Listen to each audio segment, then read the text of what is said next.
Have you ever wondered what it was actually like to wake up as a Viking warrior in the year 950? Not the Hollywood version with the horned helmets and constant bloodshed, but the real deal. What did these legendary Norse people actually do when they weren't raiding monasteries or sailing across unknown seas? Well, the answer might shock you, because the daily life of Vikings was nothing like what you've been told. These weren't just savage warriors living in chaos. Instead, they had incredibly structured societies with complex daily routines that would make your modern schedule look simple by comparison. So in this video, I'm going to reveal what Vikings really did all day, using historical evidence that will completely change how you think about Norse culture. We're going to walk through a typical day from sunrise to sunset, and I'll show you activities that most people have never heard of, but were absolutely essential to Viking survival. What I'm going to do is take you through their morning routines, their work responsibilities, their social customs, and their evening rituals step by step. But first, let me give you some context so you understand just how wrong our modern assumptions are. Most people think Vikings spent their days sharpening swords and planning raids, but archaeological evidence tells a completely different story. Recent excavations across Scandinavia have uncovered detailed information about Viking daily life that historians are still processing today. The reality is that less than 5% of Vikings were actually warriors. The other 95% were farmers, craftsmen, traders, and families just trying to survive in one of the harshest climates on Earth. Here's what makes this even more fascinating. I've spent the last 6 months researching primary sources, archaeological reports, and historical documents to piece together the most accurate picture possible of Viking daily life. I've consulted with Norse historians, examined artifact collections, and even visited reconstructed Viking settlements to understand how these people actually lived. The amount of misinformation out there is staggering, which is why I wanted to create this comprehensive breakdown. But before we dive into their daily routine, you need to understand something crucial about Viking society that changes everything. Vikings weren't a unified culture with identical lifestyles. They were spread across Norway, Sweden, Denmark, Iceland, and eventually settlements throughout Europe. A Viking farmer in rural Norway lived completely differently than a Viking trader in Dublin or a Viking settler in Iceland. Their daily routines varied dramatically based on their location, social status, occupation, and the season. However, there were common patterns that most Vikings followed, regardless of where they lived. These patterns were shaped by the brutal realities of Scandinavian geography, the short growing seasons, the long dark winters, and the constant need to prepare for survival. Every single day was structured around these fundamental challenges. So let's start with the morning, because this is where most people get their first major misconception about Viking life. The average Viking didn't wake up when they felt like it. They woke up before dawn, not because they wanted to, but because survival demanded it. During the summer months when daylight could last up to 20 hours in northern Scandinavia, Vikings maximized every moment of light for productive work.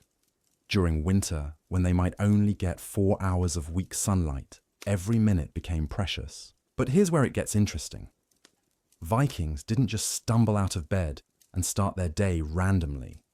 They had specific morning rituals that were deeply connected to their spiritual beliefs and practical needs. The first thing most Vikings did was check their animals. Livestock was literally the difference between life and death, so ensuring that cows, goats, sheep, and pigs had survived the night was the absolute top priority. Think about this from their perspective. You're living in a wooden longhouse with your extended family, probably between 10 to 20 people sharing the same space. You've got animals either inside with you or in attached buildings. The temperature outside might be 20 degrees below zero. One sick cow or one broken fence could mean starvation for your entire family by spring. So the morning animal check wasn't just a casual glance. Vikings examined each animal for signs of illness, injury, or distress. They checked food supplies, water sources, and shelter conditions. They looked for predator tracks around the property. They counted their livestock to make sure nothing had been stolen or wandered off. This process could take anywhere from 30 minutes to 2 hours, depending on the size of their farm. While the men typically handled the larger animals and exterior security, Viking women had equally demanding morning responsibilities. They were responsible for the household fire, which was absolutely critical for survival. In many Viking homes, the central hearth fire was never allowed to go out completely, because rekindling it was time-consuming and wasted precious resources. Viking women woke up early to tend the fire, add fuel, and begin preparing the morning meal. But this wasn't like flipping on a stove. They had to carefully manage wood supplies, maintain proper ventilation to prevent smoke inhalation, and ensure the fire provided adequate heat and light for the entire household. The placement and management of fire was so important that many Viking homes had designated firekeepers, usually older women or young adults, whose primary job was fire maintenance. The morning meal preparation was another complex process that started before most of the household was awake. Vikings typically ate 2 main meals per day, one in the morning and one in the evening, with small snacks in between if food was available. The morning meal usually consisted of porridge made from barley, oats, or rye, sometimes mixed with milk if they had dairy cows. They might add honey if available, dried fruits, nuts, or small pieces of preserved meat, but preparing this meal required multiple steps that modern people never consider. The grain had to be ground, often by hand using stone querns. Water had to be collected, sometimes from wells or streams that were quite far from the house. Milk had to be collected from animals that might be reluctant to cooperate in cold weather. Every ingredient required individual attention and preparation time. Meanwhile, Viking children had their own morning responsibilities that were absolutely essential to household survival. Children as young as 5 or 6 years old were expected to contribute meaningfully to daily operations. Their tasks included collecting eggs from chickens, gathering kindling for fires, feeding smaller animals like chickens and goats, and helping with basic food preparation. This wasn't child labor in the modern sense, but rather survival training. Viking children needed to learn these skills because their lives would eventually depend on them. Parents understood that a child who couldn't perform these basic tasks would struggle to survive as an adult in their harsh environment. The morning routine also included personal hygiene, which is another area where modern assumptions about Vikings are completely wrong. Contrary to popular belief, Vikings were actually quite concerned with cleanliness and personal appearance.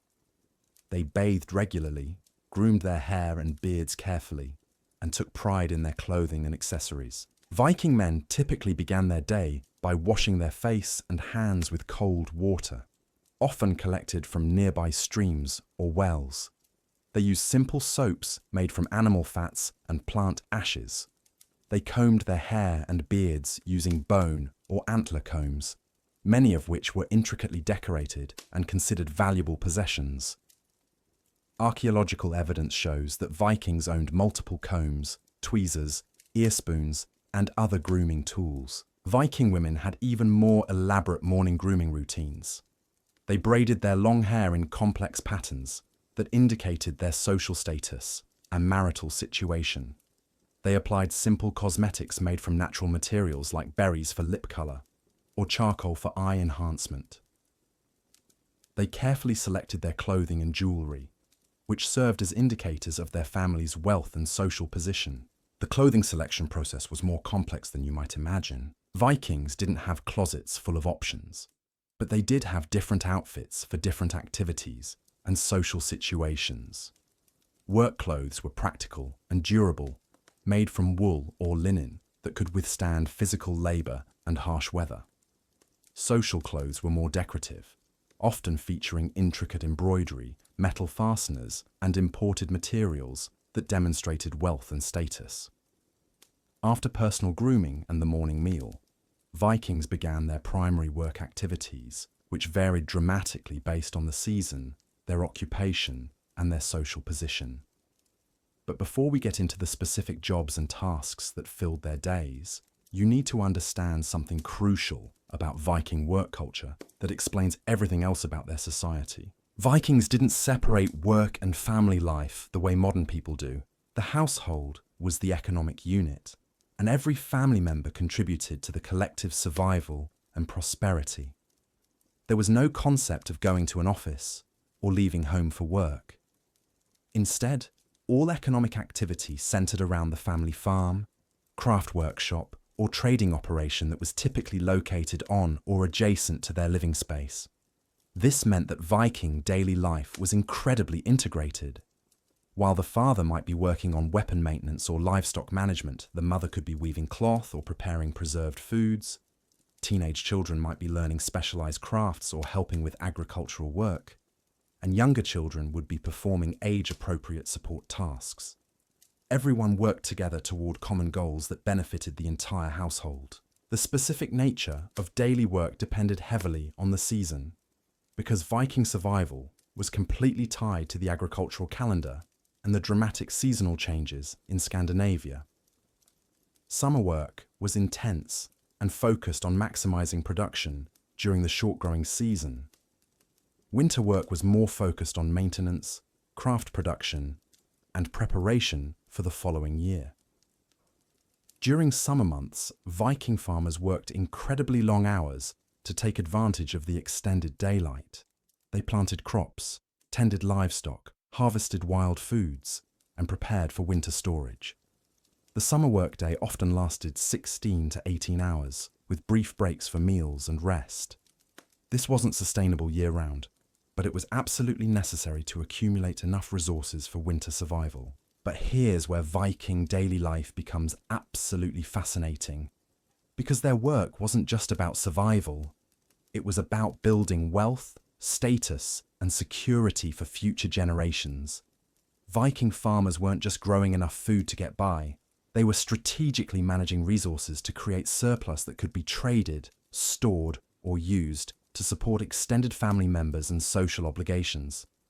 Let me paint you a picture of what this actually looked like in practice.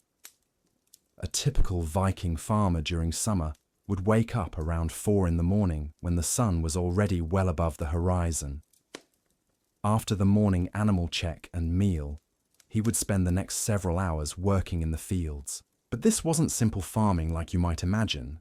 Viking agriculture was incredibly sophisticated and required detailed knowledge of soil conditions, weather patterns, and crop rotation techniques. They grew barley, oats, rye, and wheat in carefully planned field systems. They understood that certain crops depleted soil nutrients while others restored them. They knew which varieties would survive unexpected cold snaps and which ones produced the highest yields in good conditions. The actual fieldwork involved multiple complex tasks that had to be perfectly timed. Ploughing with wooden ploughs, pulled by oxen or horses, required skill to create proper furrows without damaging the soil structure. Seeding had to be done at exactly the right depth and spacing to maximize germination. Weeding required constant attention because a field overrun with weeds would produce virtually no usable crops. But here's what makes this really interesting. Viking farmers didn't work alone. They organized cooperative labor groups with their neighbors and extended family members. During crucial periods like planting or harvest, multiple households would work together to complete tasks efficiently. This created strong social bonds and mutual obligations that were essential to community survival. While the men focused on heavy agricultural work, Viking women managed equally complex and demanding tasks that were absolutely critical to household success. The textile production alone was a massive undertaking that consumed enormous amounts of time and skill. Think about this for a moment. Every piece of clothing, every blanket, every sail for their boats had to be created by hand from raw materials. Viking women started with sheep wool or plant fibers like flax. They had to clean, sort, and prepare these materials. They spun thread using wooden spindles and spinning wheels. They wove cloth on large looms that were permanently installed in their homes. They dyed fabrics using natural materials like berries, bark, and imported substances. The weaving process alone could take weeks or months to complete a single piece of cloth large enough for a cloak or dress. A high-quality woolen cloak might require wool from multiple sheep, hundreds of hours of spinning, and several weeks of careful weaving. The finished product wasn't just clothing. It was a valuable commodity that could be traded or given as gifts to strengthen social relationships. But textile work was just one part of women's daily responsibilities. They also managed food preservation, which was literally a matter of life and death for Viking families. During the short summer growing season, women had to process and preserve enormous quantities of food to last through the long winter months. This preservation work required incredible skill and timing. They dried fish and meat using carefully controlled smoking processes. They fermented dairy products to create cheeses and preserved milk. They pickled vegetables in brine solutions. They prepared complex preserved foods like blood sausages that combined multiple ingredients and required precise preparation techniques. The dairy work alone was a full-time occupation during summer months. Viking women milked cows, goats, and sheep multiple times per day. They processed this milk into butter, cheese, and other preserved dairy products using techniques that had been passed down through generations. They understood the exact timing required for different types of cheese, the proper storage conditions to prevent spoilage, and the seasonal variations that affected milk quality and quantity. Meanwhile, Viking children were receiving intensive education in the skills they would need as adults. But this wasn't classroom learning. It was hands-on apprenticeship that began at a very young age and continued throughout their youth. Young boys learned farming, animal husbandry, woodworking, metalworking, and basic weapons skills. They started with simple tasks like feeding chickens or collecting eggs, but gradually took on more complex responsibilities like ploughing fields, managing livestock, and crafting tools. By their early teens, many boys were capable of performing most adult male tasks, though they continued learning advanced techniques and developing their expertise. Young girls learned textile production, food preservation, household management, and childcare. They started with basic tasks like spinning thread or helping with cooking, but gradually mastered complex skills like weaving intricate patterns, managing large-scale food preservation projects, and running entire households. Like the boys, they were expected to be functionally competent in adult responsibilities by their early teens. But here's something that might surprise you about Viking education. It wasn't just about practical skills. Viking children also learned complex oral traditions, including poetry, stories, genealogies, and legal codes. They memorized hundreds of stories and poems that preserved their cultural history and values. They learned to recite family genealogies going back multiple generations. They understood legal procedures and social obligations that governed Viking society. This oral education happened primarily in the evenings during the long winter months when outdoor work was limited.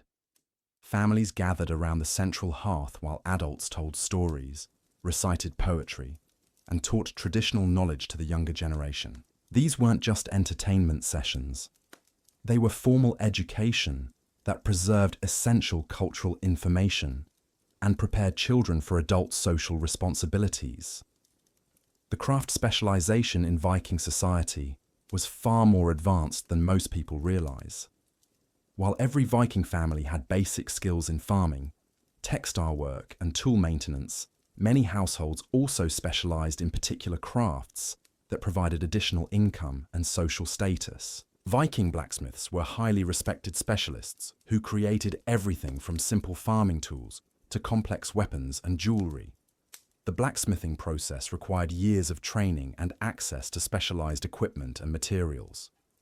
A master blacksmith needed to understand metallurgy, fuel management, tool maintenance, and artistic design. They created products that were essential to their community's survival and prosperity. But blacksmithing wasn't a simple daily routine. It required careful planning and resource management. Iron ore had to be located, mined, and processed into usable metal. Charcoal had to be produced from wood using controlled burning techniques. Tools and equipment had to be maintained and replaced regularly. The actual forging work required intense physical effort and precise timing to create high-quality products. Viking woodworkers created everything from simple household items to sophisticated ships and buildings. They understood different wood types and their properties. They knew which trees to harvest at which times of year for optimal wood quality. They used complex joinery techniques that created strong, durable constructions without metal fasteners. The shipbuilding process alone demonstrates the incredible sophistication of Viking woodworking skills. A single Viking longship required wood from dozens of trees that had to be carefully selected and prepared. The construction process took months or years and required coordination between multiple skilled craftsmen. The finished ships were technological marvels that enabled Viking exploration and trade across vast distances. Viking jewelers and decorative craftsmen created intricate metalwork, bone carving, and artistic objects that served both practical and social functions. They worked with gold, silver, bronze, and other materials to create brooches, arm rings, necklaces, and decorative elements for weapons and tools. These items weren't just decorative, they were displays of wealth, indicators of social status, and stores of value that could be traded or inherited. The level of artistic sophistication in Viking decorative arts was extraordinary. They created complex interlaced patterns, animal motifs, and geometric designs that required years of training to master.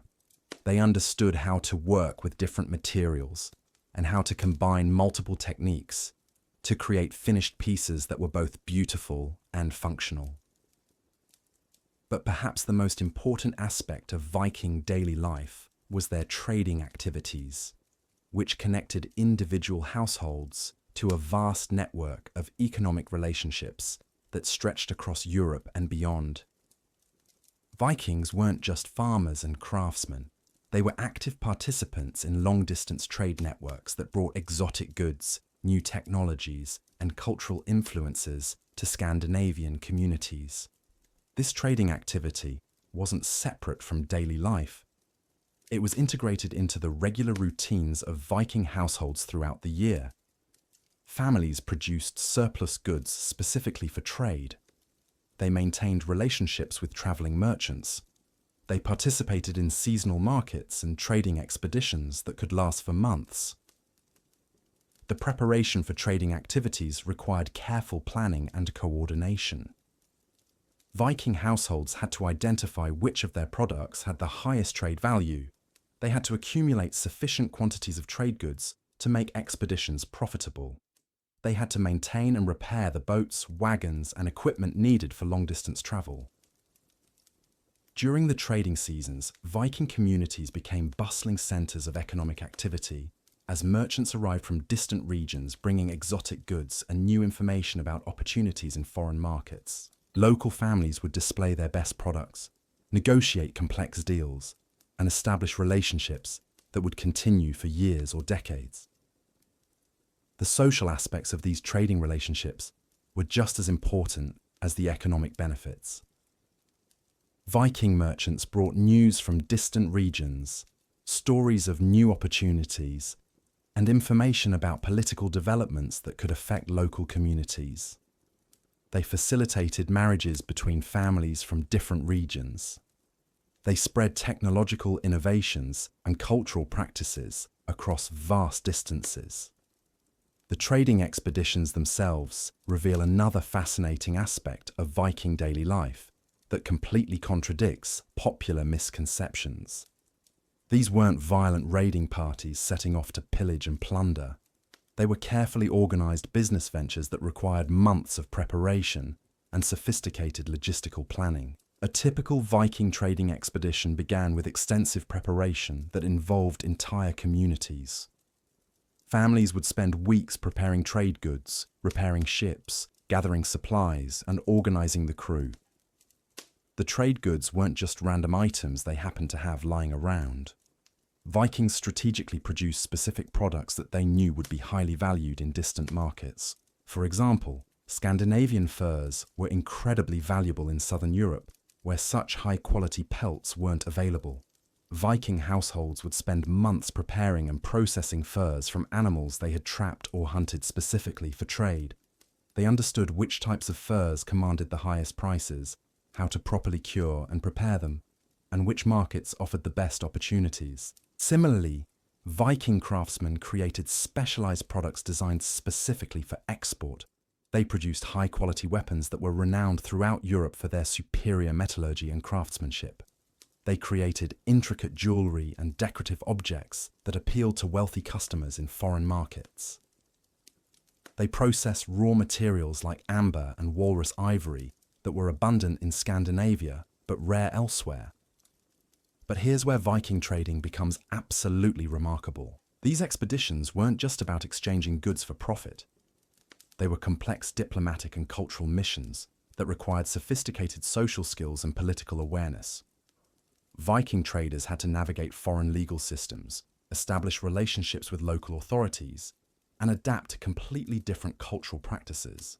Think about what this actually meant for a Viking trader's daily routine during these expeditions. They might spend weeks traveling through foreign territories where they didn't speak the local language and weren't familiar with local customs. They had to establish trust with potential customers, who might view them with suspicion or hostility. They had to negotiate complex deals that involved not just immediate exchanges, but also long-term credit arrangements and future obligations. The successful Viking traders were essentially international diplomats who understood multiple languages, legal systems, and cultural practices. They maintained detailed mental records of market conditions, political relationships, and business opportunities across vast geographic regions. They served as unofficial ambassadors for their home communities and played crucial roles in establishing peaceful relationships between different cultures. During the winter months when long-distance travel was impossible, Viking daily life shifted dramatically toward indoor activities that were equally demanding, but completely different in character. The long, dark winter wasn't a period of rest and relaxation. It was an intensive period of craft production, social activity, and preparation for the following year. Viking households used the winter months to produce the goods they would trade during the following summer. This meant that their homes became bustling workshops where multiple generations worked together on complex production projects. The women would spend countless hours at their looms creating the high-quality textiles that were essential trade goods. The men would work on weapon production, tool maintenance, and woodworking projects that required careful attention and couldn't be rushed. But winter work wasn't just about production. It was also about education and social bonding that held Viking communities together. The long evening hours provided opportunities for intensive teaching and learning that were impossible during the busy summer months. Master craftsmen would pass down their specialized knowledge to younger apprentices. Experienced farmers would share their understanding of agricultural techniques and animal husbandry with the next generation. The storytelling traditions that happened during winter evenings served multiple important functions that went far beyond entertainment. These stories preserved essential historical information about family genealogies, legal precedents, and cultural values. They taught moral lessons about proper behavior and social obligations. They maintained connections between Viking communities that might be separated by hundreds of miles during the winter months. Young Vikings learned to recite complex poems and sagas that could take hours to perform completely.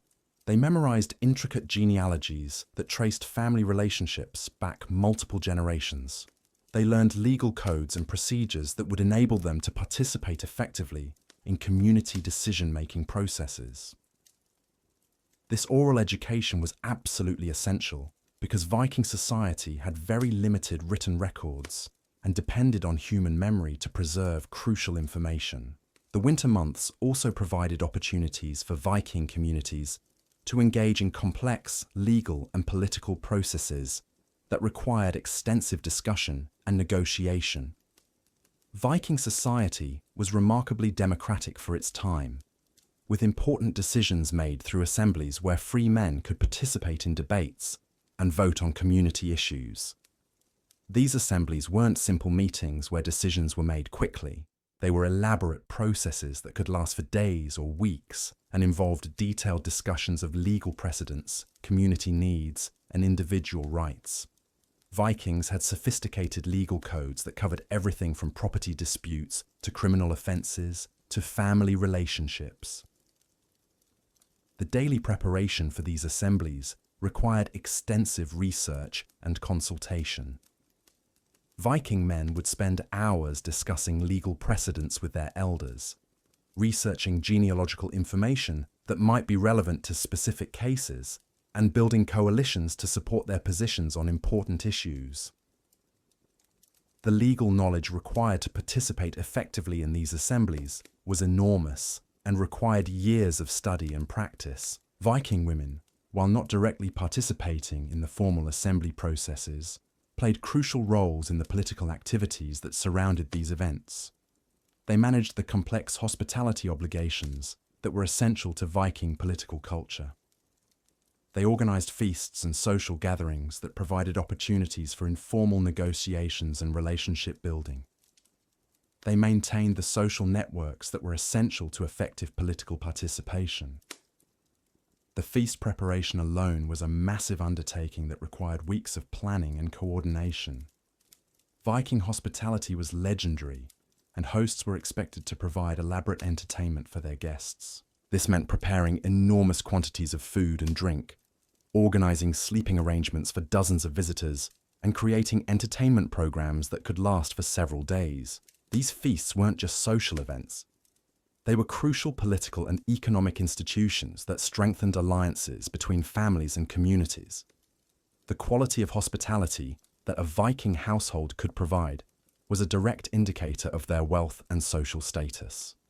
Families would invest enormous resources in these events because the political benefits could last for generations. The brewing activities that supported these feasts represent another sophisticated aspect of Viking daily life that required specialized knowledge and careful timing.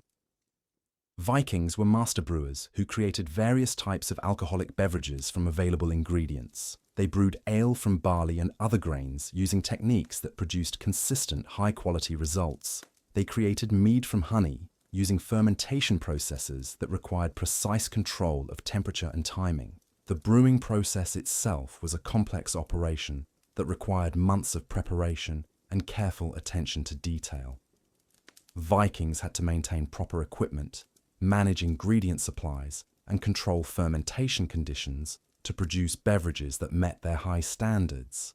The finished products weren't just for consumption, they were valuable trade goods and essential elements of social relationships. But perhaps the most remarkable aspect of Viking daily life was how they managed to maintain their cultural identity and social cohesion despite being spread across enormous geographic distances and facing constant challenges from hostile neighbors and harsh environmental conditions. Viking families maintained connections with relatives and allies who might live hundreds of miles away through an elaborate system of mutual obligations and regular communication. They sent messages through traveling merchants and visiting relatives. They participated in seasonal gatherings that brought together people from multiple communities. They maintained detailed genealogical records that enabled them to identify distant relatives and establish new relationships. The marriage arrangements that connected Viking families across these vast distances required sophisticated negotiation and planning processes that could take years to complete. Viking marriages weren't just personal relationships. They were political and economic alliances that affected entire communities. The negotiation process involved detailed discussions of property rights, inheritance arrangements, and ongoing obligations between families. Young Vikings often traveled extensively before marriage to learn about opportunities in different regions and to establish the personal relationships that would be crucial to their future success. These travels weren't casual adventures. They were carefully planned educational experiences that provided young people with the knowledge and connections they would need as adults. The religious and spiritual aspects of Viking daily life were deeply integrated into all of these practical activities in ways that modern people often struggle to understand. Vikings didn't separate their spiritual beliefs from their practical work. Instead, they saw their daily activities as expressions of their relationship with the gods and the natural world. Viking farmers performed rituals and offerings that were designed to ensure good harvests and protect their livestock. They timed their agricultural activities according to religious calendars that connected their work with seasonal festivals and spiritual observances. They understood their farming as participation in the cosmic cycles that governed all life. Viking craftsmen dedicated their work to specific gods who were believed to provide inspiration and protection for different types of activities. Blacksmiths honored the gods associated with fire and metalworking. Sailors made offerings to the gods who controlled winds and seas. Warriors sought the favor of gods who governed battle and courage. These religious observances weren't separate from daily work. They were integrated into the regular routines that governed Viking life throughout the year. Vikings began important projects with ritual offerings and prayers. They marked significant achievements with celebrations that honored the gods. They understood their successes and failures as reflections of their relationships with divine powers. The seasonal festivals that marked important points in the Viking calendar required extensive preparation and community participation. These weren't simple celebrations. They were complex religious and social events that reinforced community bonds and renewed spiritual commitments. Families would spend weeks preparing special foods, creating decorative items, and organizing entertainment for these festivals. The spring festivals that marked the beginning of the agricultural season involved elaborate ceremonies that blessed the fields and livestock for the coming year. The harvest festivals that celebrated successful crops included complex rituals that honored the gods and shared the community's good fortune with all members. The winter solstice celebrations that marked the darkest point of the year provided hope and encouragement during the most challenging season. These festivals also served important economic and political functions that went beyond their religious significance. They provided opportunities for families from different communities to meet and establish business relationships. They facilitated marriages between young people from different regions. They enabled the exchange of information about political developments and economic opportunities. The daily preparation for these seasonal festivals required the same careful planning and resource management that characterized all aspects of Viking life. Families had to accumulate the resources necessary to participate fully in the celebrations. They had to coordinate their activities with other community members. They had to balance their festival obligations with their regular work responsibilities.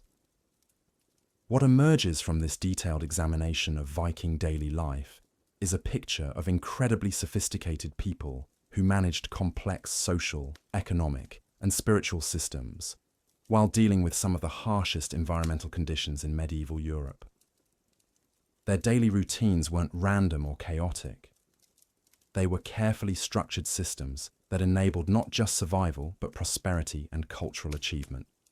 The integration of all these different aspects of Viking life into coherent daily routines required remarkable organizational skills and cultural knowledge that was passed down through generations of practical experience. Every Viking adult understood their role in maintaining the complex systems that supported their community's survival and prosperity. But there's still more to this story that will completely change how you understand Viking society, because what I've described so far is just the foundation. The real genius of Viking culture was how they used these daily routines to build something much larger and more ambitious than simple survival. The truth is, Vikings used their sophisticated daily routines as launching pads for something that would reshape the medieval world completely. Every single task I just described, from morning animal checks to wintercraft production, was designed to create surplus wealth and specialized skills that enabled Vikings to pursue their most ambitious projects. Think about this for a moment. A Viking household that had mastered efficient farming techniques, textile production, and craft specialization wasn't just surviving. They were generating resources that could be invested in larger ventures that required significant capital and expertise. The daily routines weren't the end goal. They were the foundation for building something much more significant. This is where Viking daily life becomes absolutely fascinating, because their regular routines were specifically designed to support the massive undertakings that made Vikings legendary throughout medieval Europe. Those perfectly timed agricultural cycles weren't just about feeding their families. They were about creating food surpluses that could support extended expeditions lasting months or even years. The textile work that consumed so much of women's time wasn't just about clothing their households. They were producing high-quality sails, ropes, and protective gear that enabled Viking ships to travel distances that seemed impossible to other medieval cultures. A single Viking longship required sails that took months to weave and represented enormous investments of time and skill. The metalworking skills that Viking blacksmiths developed through their daily routines enabled them to create weapons and tools that were superior to anything available elsewhere in medieval Europe. These weren't just functional items. They were technological innovations that gave Vikings decisive advantages in both peaceful trade and military conflicts. But here's what makes this really remarkable. Vikings didn't just use their daily routines to prepare for individual expeditions. They created systematic approaches to exploration and expansion that required coordination between multiple communities across vast distances. Their daily life was designed to support a culture of exploration that would eventually reach North America, the Mediterranean, and deep into Eastern Europe. The ship construction alone reveals the incredible sophistication of Viking planning and organization. A typical Viking longship required resources and expertise from dozens of different specialists. The shipwrights who designed and built the vessels needed years of training and access to specialized tools. The woodworkers who provided the timber had to understand which trees would provide the strongest and most flexible wood. The blacksmiths who created the metal fittings had to produce items that could withstand the stresses of ocean voyages. But building the ships was just the beginning. Vikings had to develop navigation techniques that enabled them to travel across open oceans without modern instruments. They created sophisticated methods for reading weather patterns, ocean currents, and celestial movements. They understood how to use birds, watercolor, and wave patterns to identify land that was still beyond the horizon. This navigation knowledge wasn't something that individual Vikings developed on their own. It was accumulated cultural wisdom that was preserved and transmitted through the same oral traditions that governed other aspects of their daily life. Master navigators spent years teaching their skills to younger Vikings who would eventually lead their own expeditions. The provisioning for these long-distance voyages required the same careful planning and resource management that characterized Viking daily life. Expedition leaders had to calculate exactly how much food and water would be needed for journeys that could last several months. They had to select crew members who had the specific skills that would be essential for success.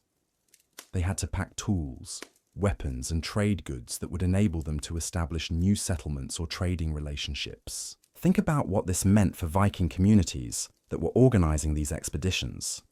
They had to be willing to invest enormous resources in ventures that had no guaranteed return. They had to send their most skilled and experienced people on dangerous journeys that might result in permanent separation from their families. They had to maintain their regular daily routines while also supporting these ambitious projects.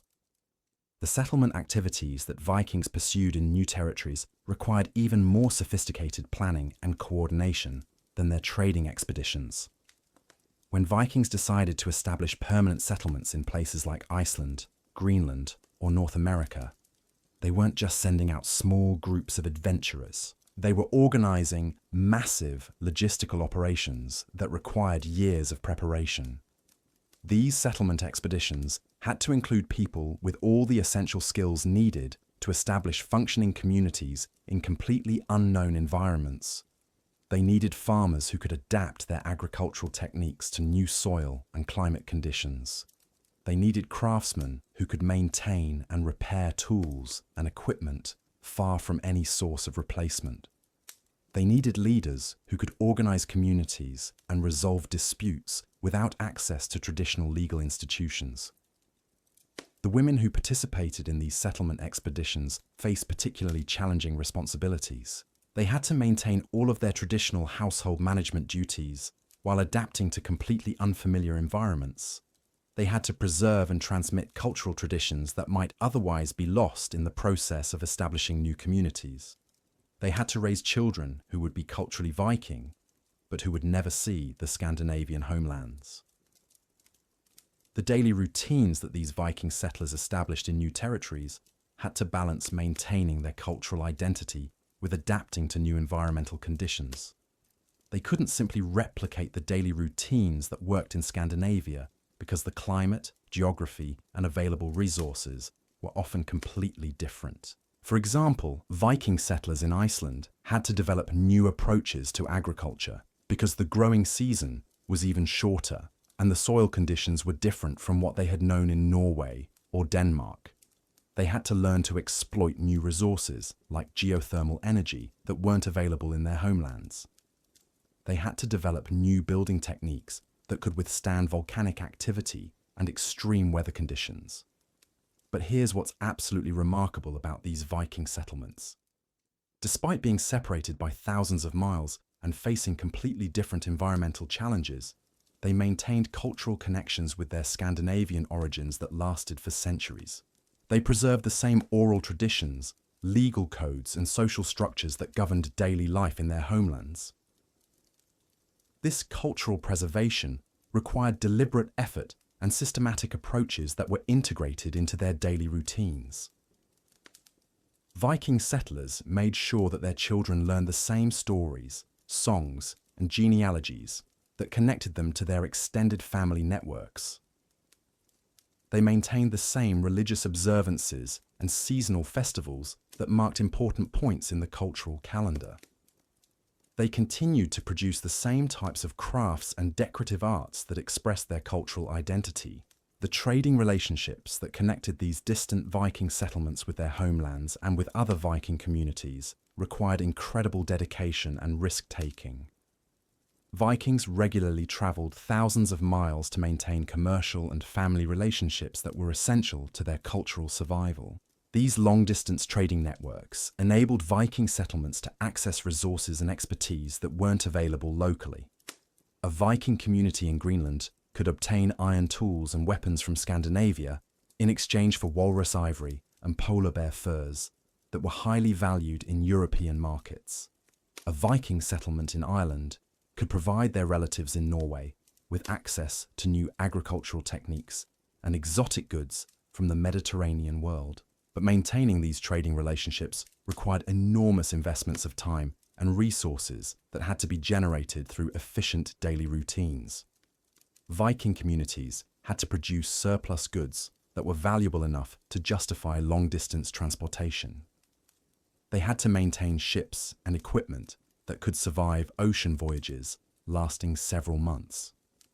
They had to develop the specialized knowledge needed to navigate between distant regions.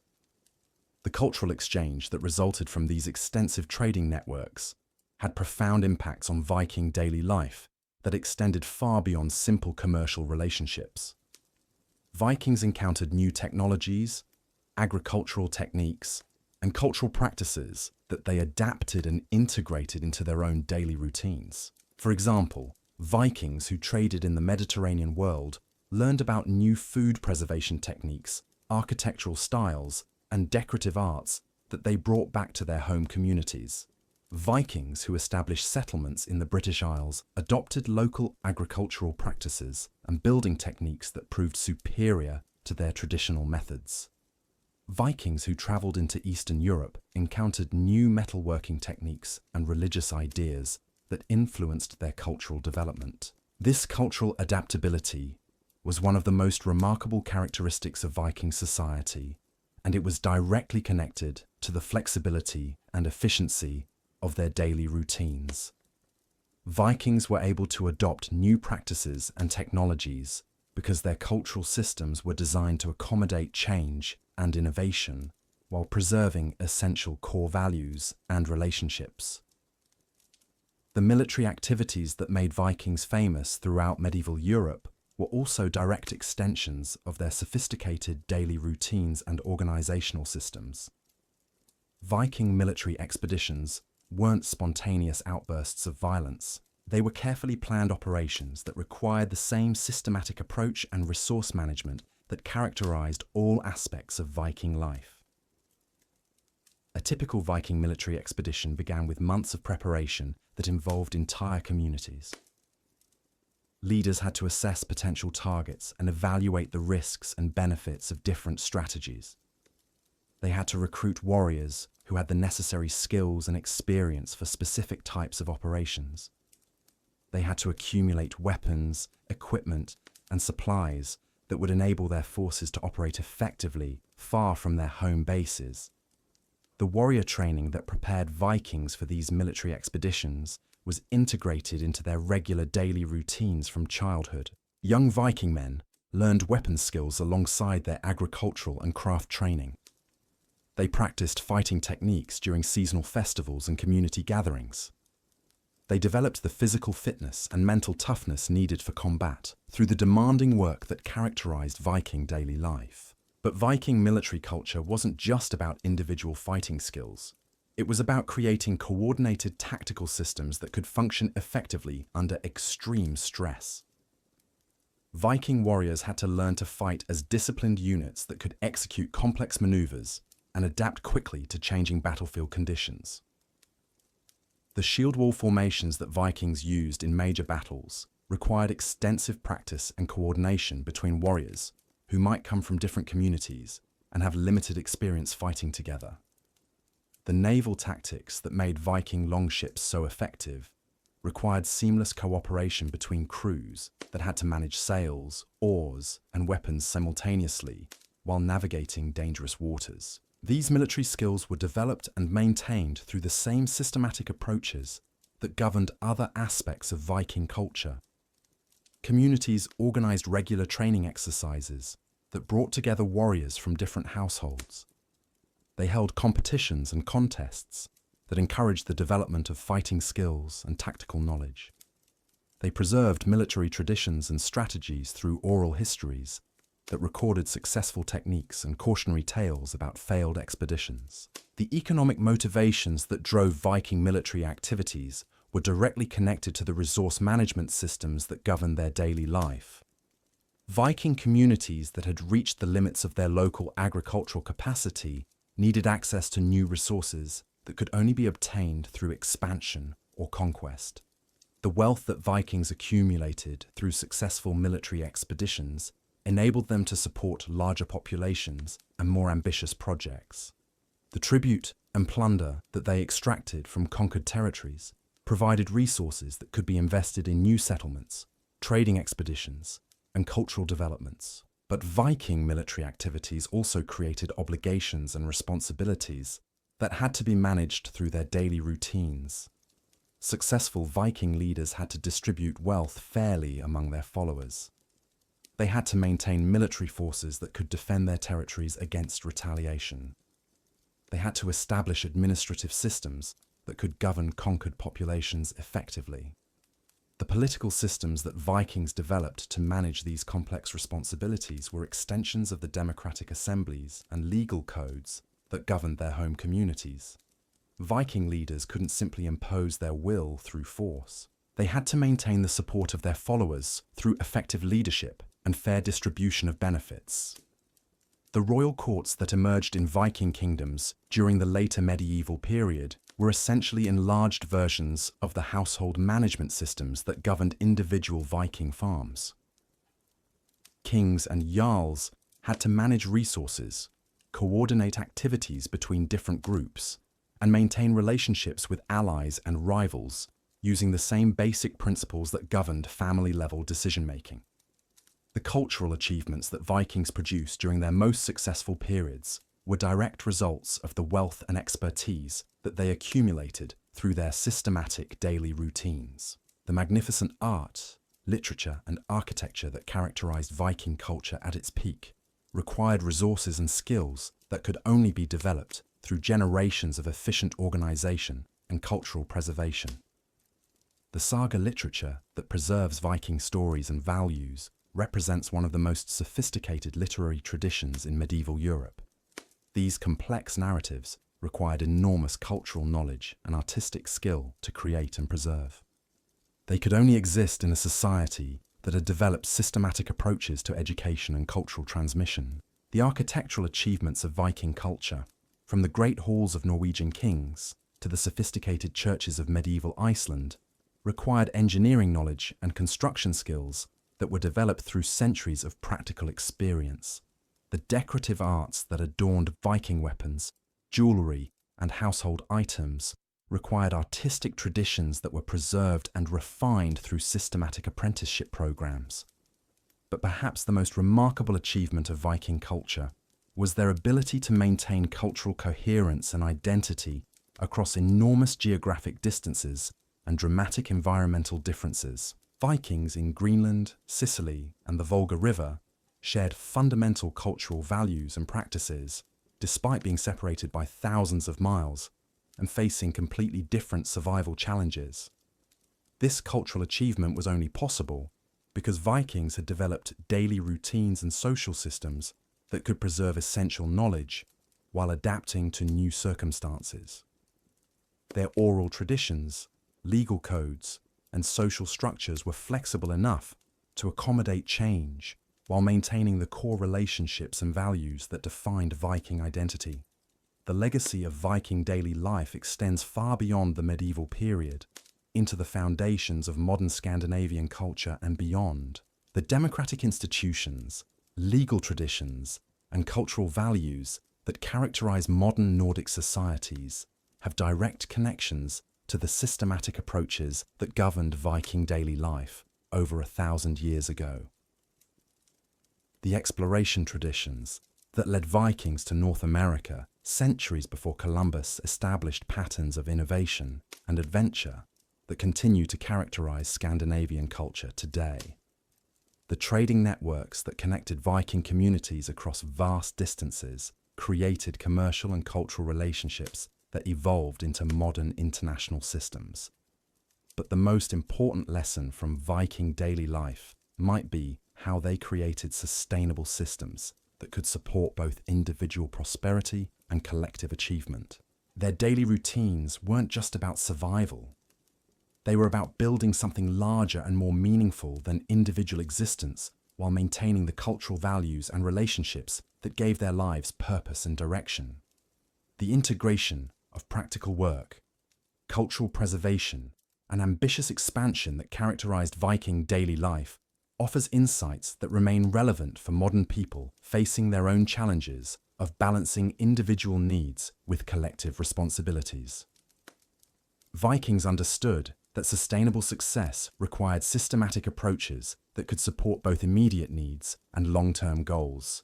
Their story demonstrates that remarkable achievements are possible when people organize their daily routines around clear purposes and maintain the discipline needed to pursue those purposes consistently over extended periods. The Vikings who woke up before dawn to check their livestock weren't just farmers. They were participants in a cultural system that would reshape the medieval world and create legacies that continue to influence modern society.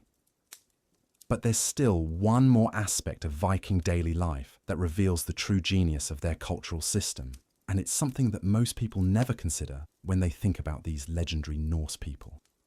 It's the aspect that explains how Vikings managed to maintain their remarkable achievements across multiple generations, and how their daily routines created sustainable prosperity that could survive the dramatic changes that characterized medieval Europe.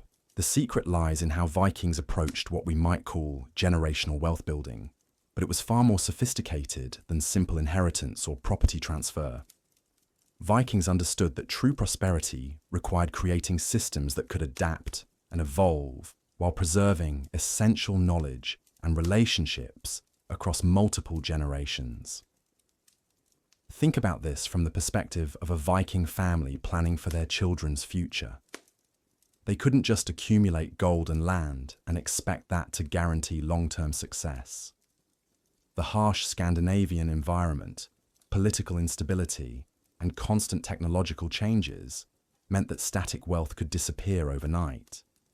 Instead, Vikings focused on building what we might call adaptive capacity in their children and communities. This generational planning was embedded in every aspect of their daily routines in ways that modern people rarely understand.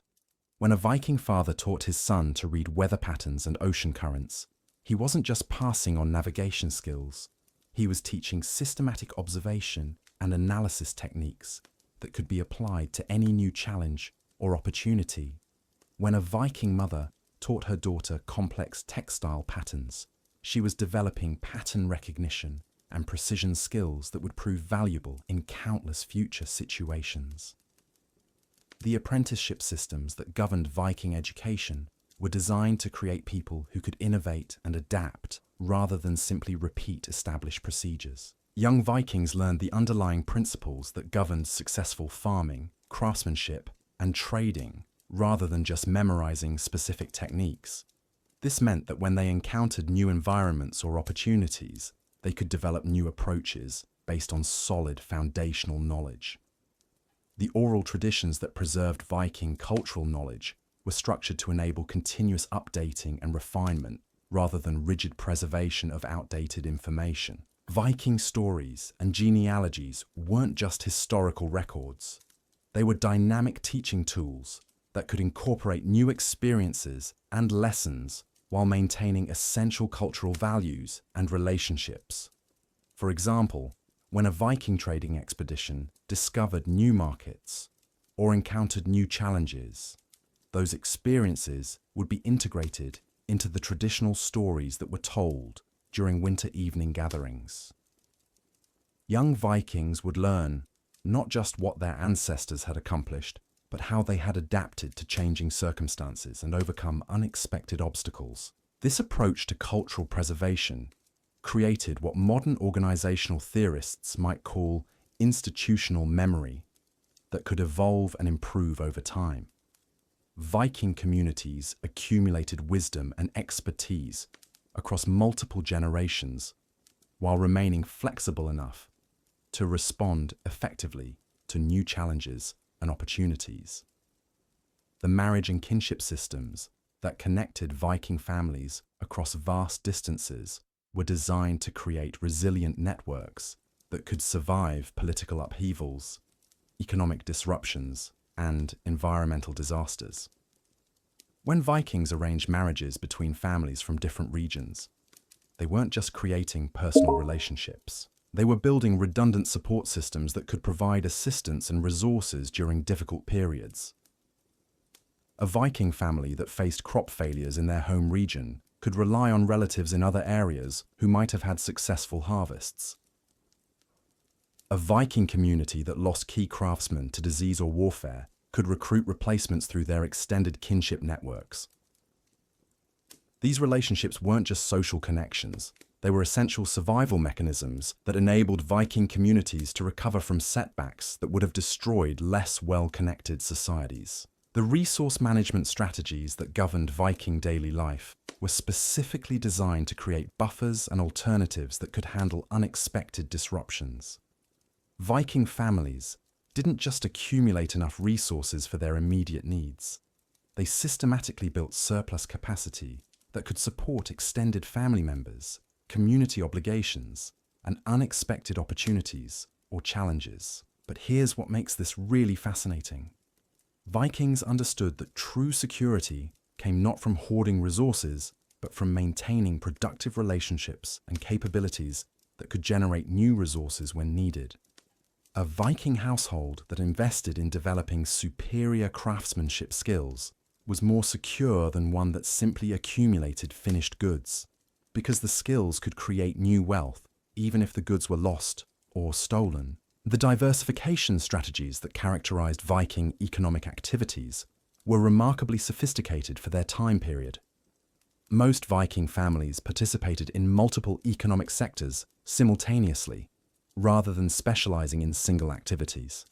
They combined farming, craftsmanship, trading, and sometimes military activities in ways that provided multiple income sources and reduced their vulnerability to disruptions in any single sector. This economic diversification wasn't random or accidental. It was a deliberate strategy that was integrated into their daily routines and cultural values. Viking children learned multiple skills, not just because their society needed people who could perform various tasks, but because families understood that flexibility and adaptability were essential for long-term prosperity.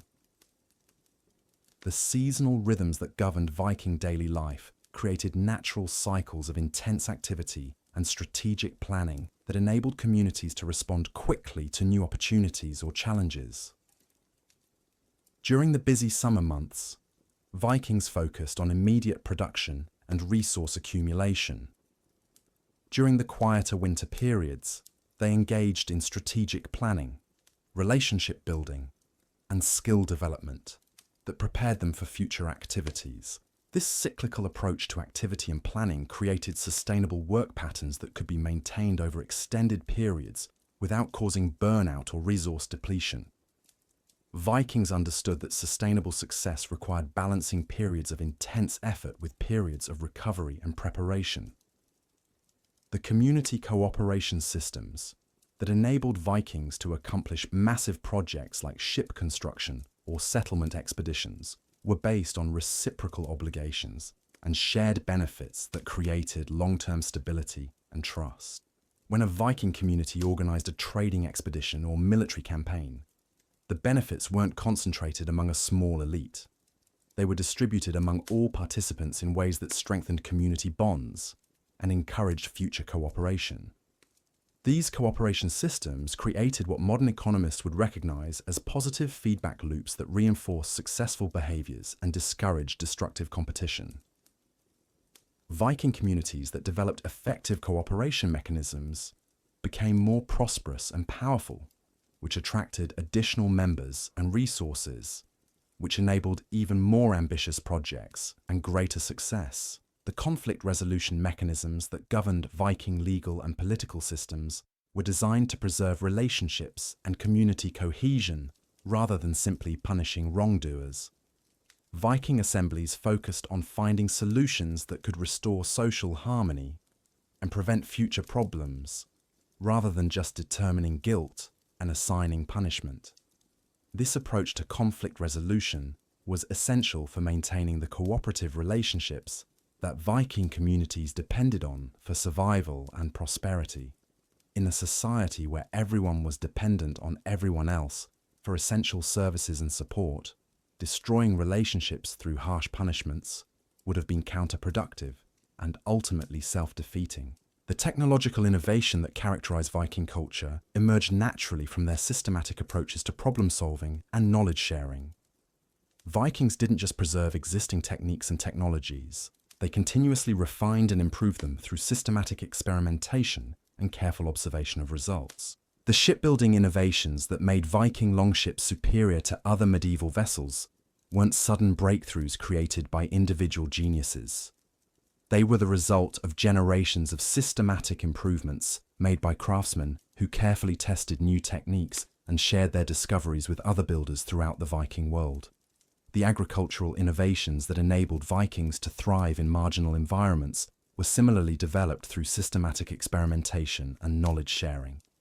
Viking farmers continuously tested new crop varieties, soil preparation techniques, and livestock management practices.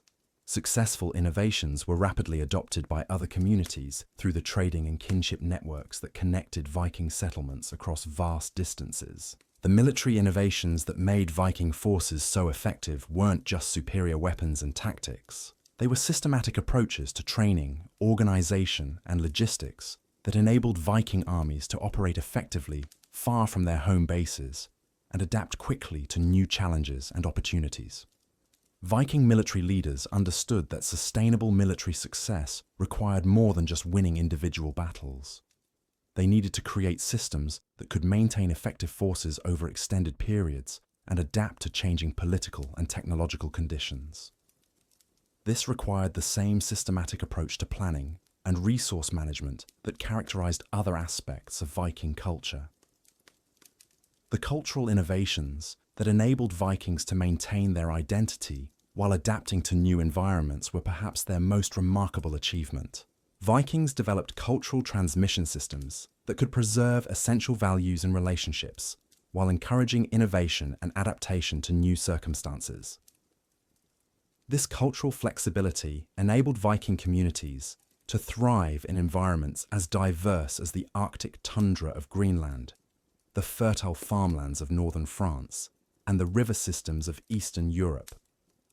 They maintained recognizably Viking cultural characteristics while developing region-specific adaptations that enabled them to compete successfully with established local populations. The educational systems that prepared young Vikings for adult responsibilities were designed to develop creative problem-solving abilities rather than just technical skills. Viking children learned to analyze new situations, identify essential principles, and develop innovative solutions rather than simply memorizing established procedures. This educational approach created adults who could adapt effectively to new challenges and opportunities, rather than just repeating familiar patterns. When Vikings encountered new environments or technologies, they could quickly understand the underlying principles and develop appropriate adaptations rather than being limited by their previous experience. The religious and spiritual systems that governed Viking daily life provided meaning and motivation that sustained them through difficult periods, while encouraging the risk-taking and innovation that characterized their most impressive achievements. Viking religious beliefs emphasized personal responsibility, courage, and honor in ways that supported both individual initiative and community cooperation. The Viking concept of fate wasn't passive acceptance of predetermined outcomes. It was an active engagement with challenging circumstances that emphasized making the most of available opportunities while accepting responsibility for the consequences of personal choices. This philosophical approach encouraged Vikings to pursue ambitious goals while maintaining realistic assessments of risks and benefits. The seasonal festivals and religious observances that marked important points in the Viking calendar weren't just social celebrations. They were systematic renewal processes that reinforced community bonds, celebrated achievements, and prepared for future challenges.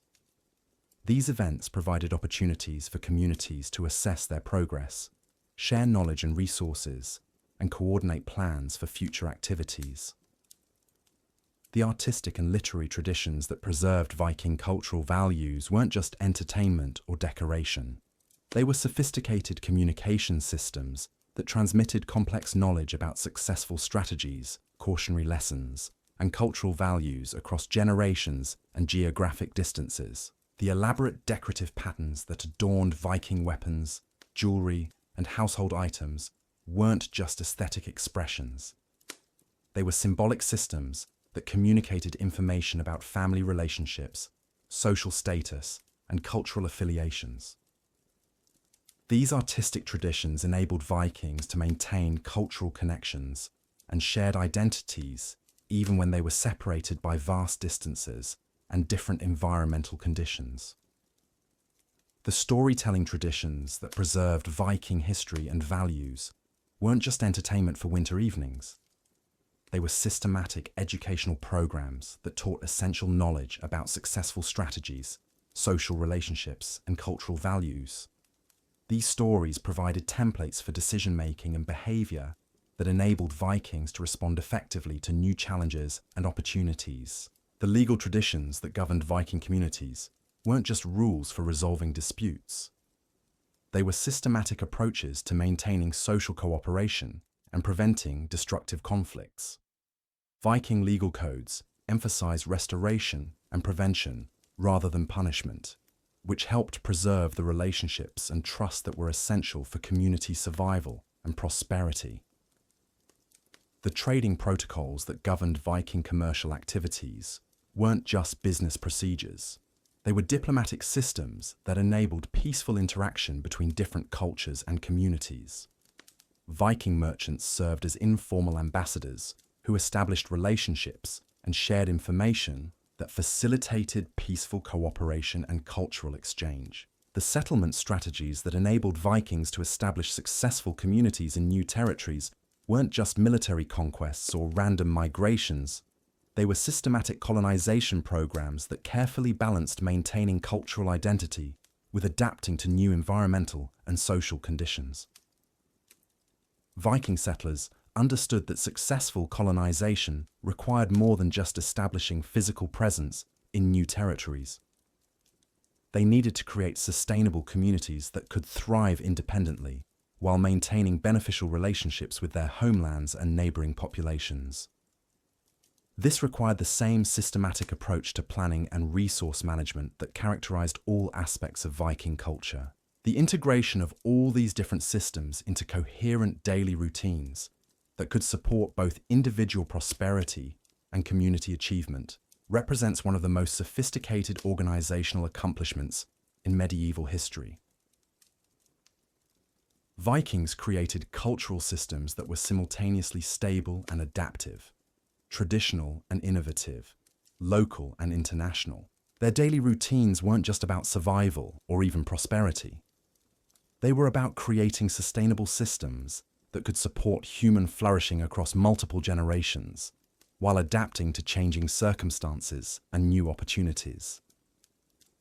The Vikings who woke up before dawn to check their livestock were participating in cultural systems that would influence the development of modern civilization in ways that continue to affect our world today. But there's one final aspect of Viking daily life that reveals the ultimate source of their remarkable achievements. And it's something that connects their thousand-year-old wisdom directly to challenges that modern people face in our rapidly changing world. It's the aspect that explains why some societies thrive during periods of dramatic change, while others collapse under similar pressures. The secret that enabled Vikings to thrive during one of history's most turbulent periods was their understanding of what we might call dynamic equilibrium.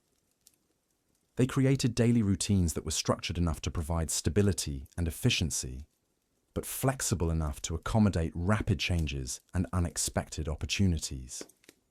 Think about this from a systems perspective. Most medieval societies created rigid hierarchies and inflexible traditions that worked well under stable conditions, but collapsed when faced with significant disruptions.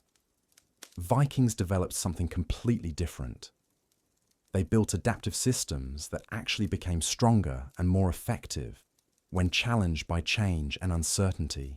This dynamic equilibrium was embedded in every aspect of their daily routines through principles that modern complexity theorists would recognize as sophisticated organizational design. Vikings understood intuitively that sustainable systems require constant feedback loops, redundant capabilities, and distributed decision-making authority that can respond quickly to changing conditions. For example, the household management systems that governed Viking daily life weren't based on rigid role assignments that never changed. Instead, family members learned multiple skills and could shift responsibilities based on seasonal needs, health conditions, or unexpected opportunities. When the primary farmer was injured or called away for trading expeditions, other family members could maintain essential agricultural activities without disrupting the overall system.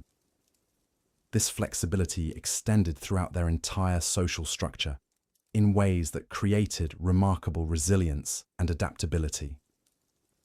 Viking communities could lose key leaders, suffer environmental disasters, or face military threats without experiencing complete system collapse because essential functions were distributed among multiple people who understood the underlying principles rather than just specific procedures. The resource allocation strategies that governed Viking economic activities demonstrated this same principle of dynamic equilibrium.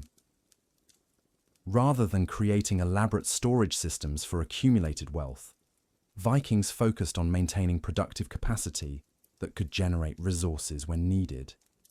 They understood that skills, relationships, and knowledge were more valuable than static assets because they could create new wealth even when existing resources were lost or stolen. This approach to wealth creation enabled Viking communities to recover quickly from setbacks that would have permanently crippled societies that depended on accumulated material resources. When Viking settlements were destroyed by natural disasters or military attacks, survivors could rebuild relatively quickly because they retained the human capital and social relationships needed to recreate their productive systems. The communication networks that connected Viking communities across vast distances operated on similar principles of distributed resilience and adaptive capacity.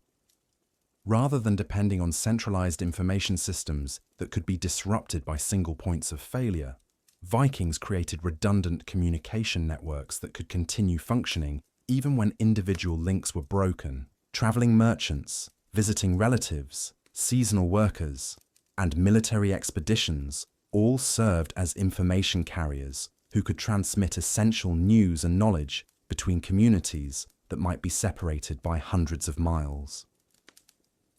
This distributed communication system enabled Viking communities to coordinate activities, share innovations, and respond collectively to threats or opportunities, even when formal political structures were disrupted. The decision-making processes that governed Viking communities reflected this same understanding of dynamic systems and adaptive capacity.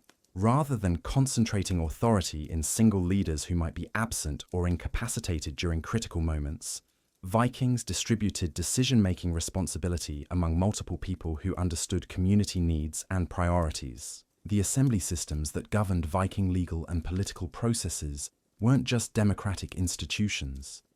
They were distributed intelligence networks that could process complex information, evaluate multiple options, and reach effective decisions even when facing unprecedented situations.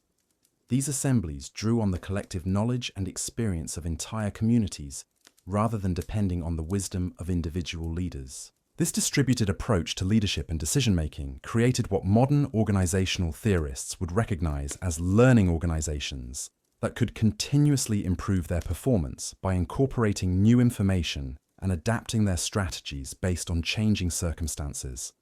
Viking communities that encountered new challenges or opportunities could quickly develop innovative responses by drawing on their collective intelligence and experience. The skill development systems that prepared Vikings for adult responsibilities were designed to create what we might call adaptive expertise rather than just technical competence. Young Vikings learned underlying principles and problem-solving approaches that could be applied to new situations, rather than just memorizing specific procedures that might become obsolete. This educational approach created adults who could innovate and adapt rather than just execute established routines. When Vikings encountered new environments, technologies, or social systems, they could quickly understand the essential dynamics and develop appropriate strategies rather than being limited by their previous experience. The cultural preservation systems that maintained Viking identity across multiple generations and geographic regions operated on similar principles of adaptive continuity. Vikings preserved essential values and relationships while encouraging innovation and adaptation that enabled them to thrive in changing circumstances. The oral traditions that transmitted Viking cultural knowledge weren't rigid scripts that had to be repeated exactly. They were flexible frameworks that could incorporate new experiences and insights while maintaining essential cultural themes and values. This enabled Viking culture to evolve and adapt while preserving the core identity that connected communities across vast distances and different circumstances. The religious and spiritual systems that provided meaning and motivation for Viking daily activities reflected this same understanding of dynamic balance between stability and change. Viking religious beliefs emphasize both honoring traditional relationships with gods and ancestors, while accepting responsibility for adapting to new circumstances and pursuing ambitious goals. The concept of weird or fate that governed Viking decision-making wasn't passive acceptance of predetermined outcomes. It was an active engagement with uncertain circumstances that emphasized making optimal choices based on available information, while accepting that outcomes couldn't be completely controlled or predicted. This philosophical approach enabled Vikings to pursue high-risk, high-reward strategies without being paralyzed by uncertainty or fear of failure. They understood that sustainable success required taking calculated risks and learning from both successes and failures rather than trying to avoid all uncertainty and change. The seasonal rhythms that governed Viking daily activities created natural cycles of focused activity and strategic reflection that enabled continuous improvement and adaptation. During busy periods, Vikings focused on execution and immediate results. During quieter periods, they evaluated their performance, planned improvements, and prepared for future challenges. This cyclical approach to activity and planning created sustainable patterns that could be maintained over extended periods while enabling continuous learning and adaptation. Vikings could maintain high performance levels without experiencing burnout or system degradation because they built recovery and renewal periods into their regular routines.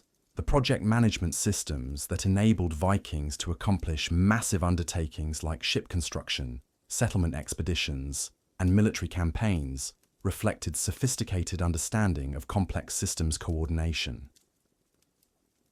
These projects required integrating multiple specialized skills, coordinating activities across extended time periods, and managing resources efficiently while adapting to changing conditions. Viking project leaders understood that successful coordination required more than just detailed planning and rigid control. They needed to create systems that could adapt to unexpected problems, incorporate new information, and maintain momentum even when original assumptions proved incorrect. The quality control systems that governed Viking craft production demonstrated this same understanding of adaptive excellence. Viking craftsmen didn't just follow established procedures to create acceptable products. They continuously experimented with new techniques, materials, and designs, while maintaining the quality standards that made Viking products highly valued throughout medieval Europe. This approach to craftsmanship created what modern quality experts would recognize as continuous improvement systems that could enhance performance over time, rather than just maintaining existing standards. Viking craftsmen who discovered superior techniques shared their innovations with others, creating collective advancement that benefited entire communities. The risk management strategies that enabled Vikings to pursue ambitious expeditions and settlements reflected sophisticated understanding of uncertainty and probability. Vikings didn't avoid risks or try to eliminate all uncertainty. Instead, they developed systematic approaches to evaluating risks, minimizing downside consequences, and positioning themselves to benefit from positive outcomes. The diversification strategies that characterized Viking economic activities weren't just hedge against individual failures. They were systematic approaches to creating multiple pathways to success while building resilience against various types of disruption. Vikings understood that sustainable prosperity required maintaining multiple options and capabilities rather than depending on single strategies or resources. The alliance systems that connected Viking communities across vast distances operated on principles of mutual benefit and reciprocal obligation that created stable relationships while maintaining flexibility to adapt to changing circumstances. These alliances weren't rigid treaties that locked communities into predetermined responses. They were flexible partnerships that could evolve based on changing needs and opportunities. Viking alliance systems created what modern network theorists would recognize as scale-free networks that were simultaneously robust and adaptive. These networks could survive the loss of individual nodes while maintaining overall connectivity and functionality. They could also grow and evolve by incorporating new members and relationships without disrupting existing structures. The innovation systems that enabled Vikings to develop superior technologies and techniques reflected understanding of how knowledge creation and diffusion work in distributed networks. Viking innovations weren't the result of isolated genius or centralized research programs. They emerged from systematic experimentation and knowledge sharing that occurred throughout their cultural network. The shipbuilding innovations that made Viking vessels superior to other medieval ships resulted from generations of craftsmen who systematically tested new techniques, shared their discoveries, and built on each other's improvements. This distributed innovation process created technological advancement that was faster and more effective than centralized approaches. The agricultural innovations that enabled Vikings to thrive in marginal environments emerged from similar processes of distributed experimentation and knowledge sharing. Farmers throughout the Viking world continuously tested new techniques and shared successful innovations through the trading and kinship networks that connected their communities. The military innovations that made Viking forces effective weren't just superior weapons and tactics. They were systematic approaches to training, organization, and logistics that created adaptive capabilities rather than just static advantages. Viking military systems could evolve and improve based on experience while maintaining effectiveness against changing threats and opportunities. The social innovations that enabled Vikings to maintain cultural cohesion while adapting to diverse environments represented perhaps their most sophisticated achievement. They created social systems that were simultaneously stable and flexible, traditional and innovative, local and universal. These social innovations enabled Viking communities to maintain recognizable cultural characteristics while developing region-specific adaptations that allowed them to compete effectively with established local populations. They could preserve essential values and relationships while adopting beneficial practices and technologies from other cultures. The economic innovations that supported Viking prosperity and expansion created what modern economists would recognize as dynamic comparative advantages based on superior organizational capabilities rather than just natural resources or geographic position. Vikings created value through superior coordination, adaptation, and innovation rather than just exploiting existing advantages. The political innovations that governed Viking communities created democratic systems that were more flexible and responsive than the rigid hierarchies that characterized most medieval societies. These systems could adapt to changing circumstances while maintaining legitimacy and effectiveness. The environmental adaptations that enabled Vikings to thrive in some of the world's most challenging climates demonstrated remarkable understanding of ecological systems and sustainable resource management. Vikings didn't just exploit their environments for short-term gain. They developed sustainable practices that could maintain productivity over extended periods while adapting to changing conditions. The cultural innovations that preserved Viking identity across multiple generations and diverse environments created what anthropologists would recognize as adaptive cultural systems that could evolve while maintaining core characteristics. These systems enabled Vikings to maintain cultural coherence while adapting to radically different circumstances. The technological innovations that supported Viking achievements in exploration, commerce, and military affairs created what historians recognize as technological systems that were more advanced and effective than anything else available in medieval Europe. These innovations weren't just individual improvements, but integrated systems that created synergistic advantages. The organizational innovations that coordinated Viking activities across vast distances and diverse environments created what management theorists would recognize as distributed organizations that could function effectively without centralized control or communication. These systems enabled Vikings to coordinate complex activities while maintaining local autonomy and adaptability. But perhaps the most important innovation that Vikings developed was their understanding of how to create sustainable systems that could support human flourishing while adapting to changing circumstances. They understood that true prosperity required more than just accumulating resources or achieving temporary advantages. Vikings created systems that were designed to last across multiple generations while remaining capable of evolution and adaptation. They built cultural systems that could preserve essential knowledge and relationships while encouraging innovation and growth. They developed economic systems that could generate sustainable prosperity while adapting to changing opportunities and challenges. The daily routines that governed Viking life weren't just efficient ways of accomplishing necessary tasks. They were systematic approaches to building and maintaining complex adaptive systems that could support human flourishing under challenging and changing conditions. When we examine Viking daily life through this lens of dynamic systems and adaptive capacity, we begin to understand why these remarkable people were able to achieve such extraordinary things while living in some of the world's most challenging environments. Their daily routines weren't just about survival or even prosperity. They were about creating sustainable systems that could support human potential while adapting to whatever challenges and opportunities the future might bring. The Vikings who woke up before dawn to check their livestock weren't just farmers performing routine tasks.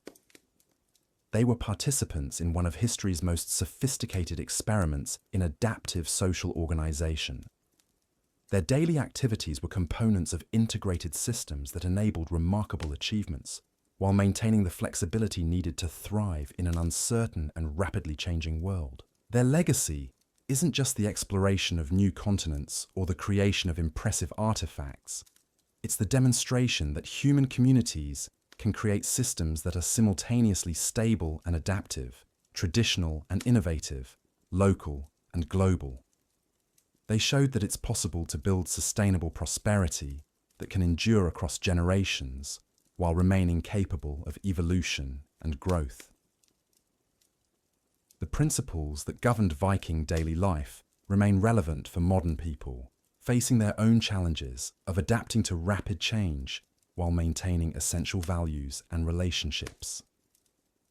Vikings understood something that many modern societies struggle to grasp. True resilience and prosperity come not from trying to control or eliminate change, but from developing systems that can adapt and thrive in changing circumstances. Their daily routines provide templates for creating sustainable success that doesn't depend on static advantages or rigid structures. They demonstrate how communities can build adaptive capacity that enables them to turn challenges into opportunities while preserving the values and relationships that make life meaningful. The remarkable story of what Vikings did all day reveals that their greatest achievement wasn't any single expedition or conquest. It was the creation of cultural systems that could support human flourishing across multiple generations while adapting to whatever circumstances they encountered. Their daily routines weren't just about getting through each day.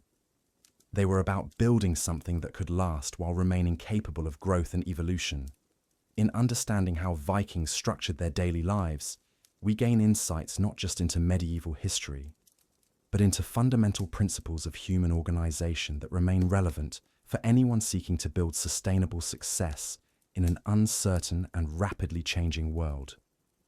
The Vikings who performed these daily routines understood something profound about the relationship between structure and flexibility, tradition and innovation, individual achievement, and collective prosperity. Their story demonstrates that remarkable achievements are possible when people organize their daily activities around clear purposes, while maintaining the adaptability needed to pursue those purposes effectively under changing conditions.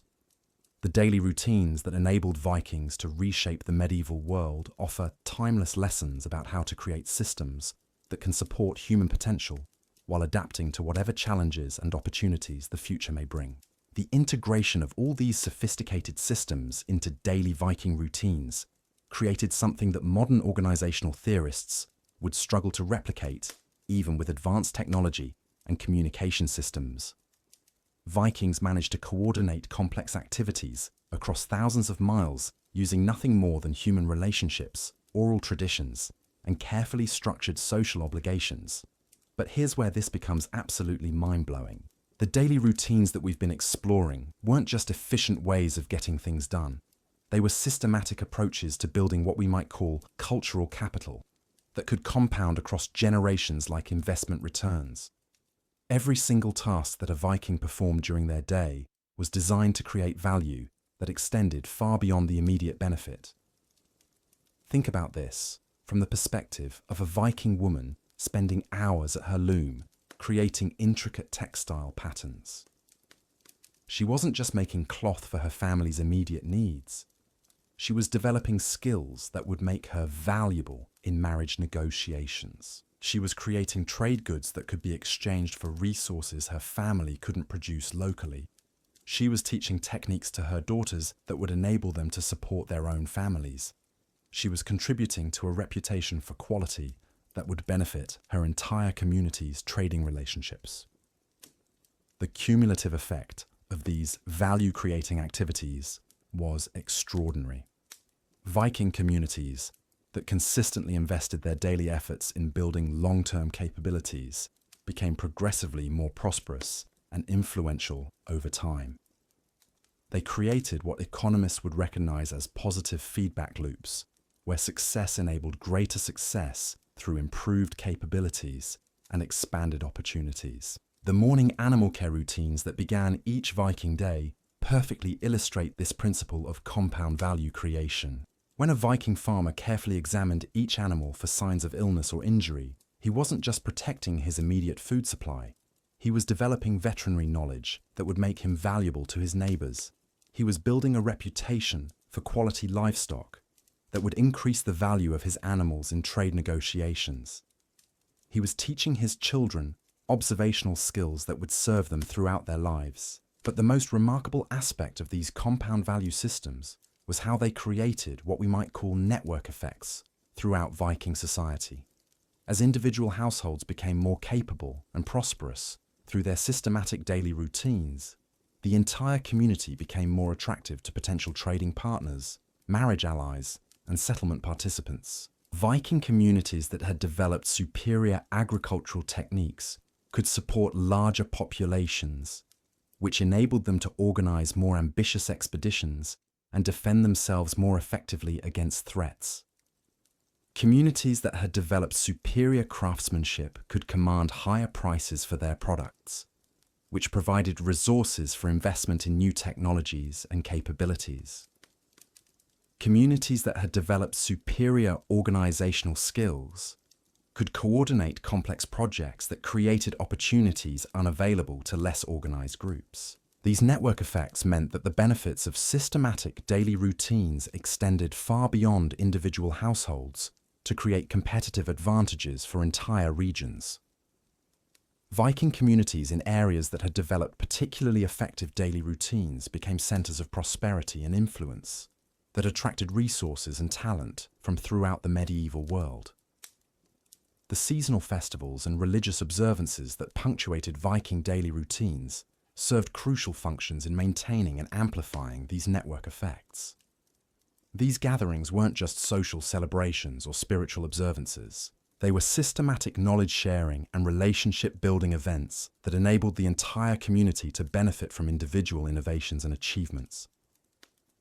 During these festivals, Viking families would display their finest products and demonstrate their most advanced skills. Master craftsmen would share new techniques with apprentices from other households. Successful traders would describe new markets and opportunities they had discovered. Experienced farmers would discuss innovations they had developed for dealing with challenging growing conditions. But these knowledge-sharing activities weren't random or informal. They were structured processes that ensured valuable information reached the people who could best use it to benefit the entire community. Viking festivals included specific times and places for different types of knowledge-sharing activities.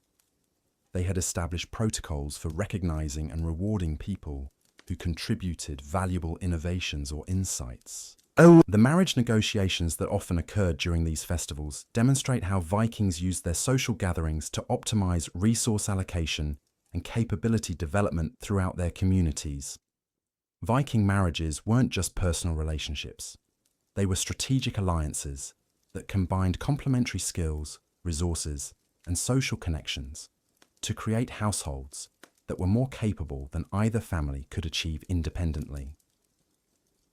The negotiation process involved detailed assessments of what each family could contribute to the partnership and what they needed to achieve their long-term goals.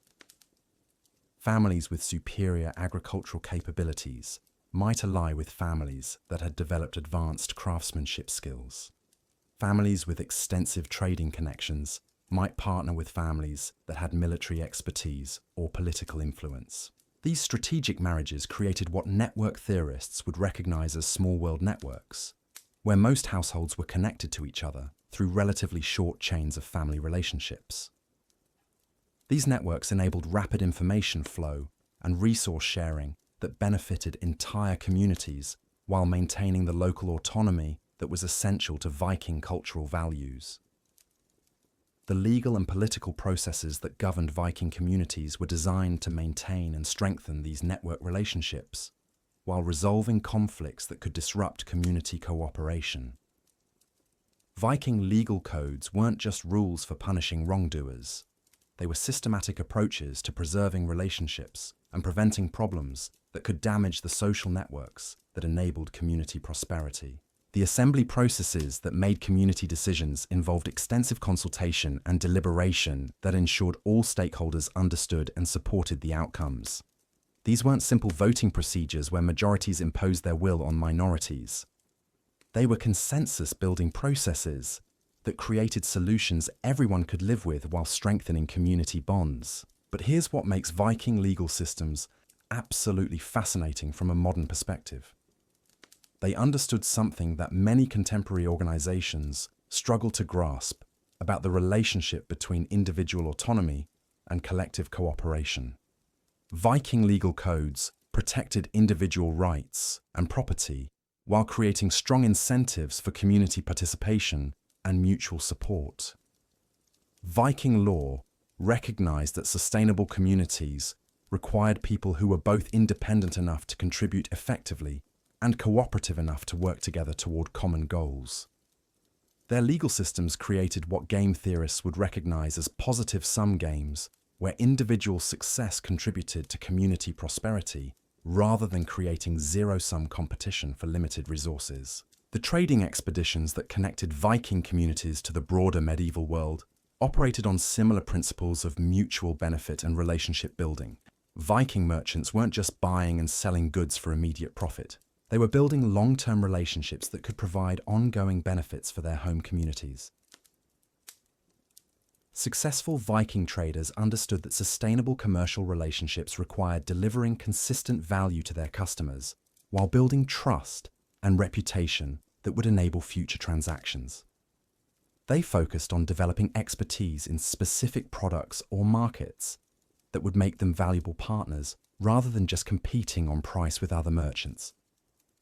The trading relationships that Vikings developed often involved complex multi-year agreements that included credit arrangements, exclusive dealing provisions, and mutual support obligations that went far beyond simple commercial transactions.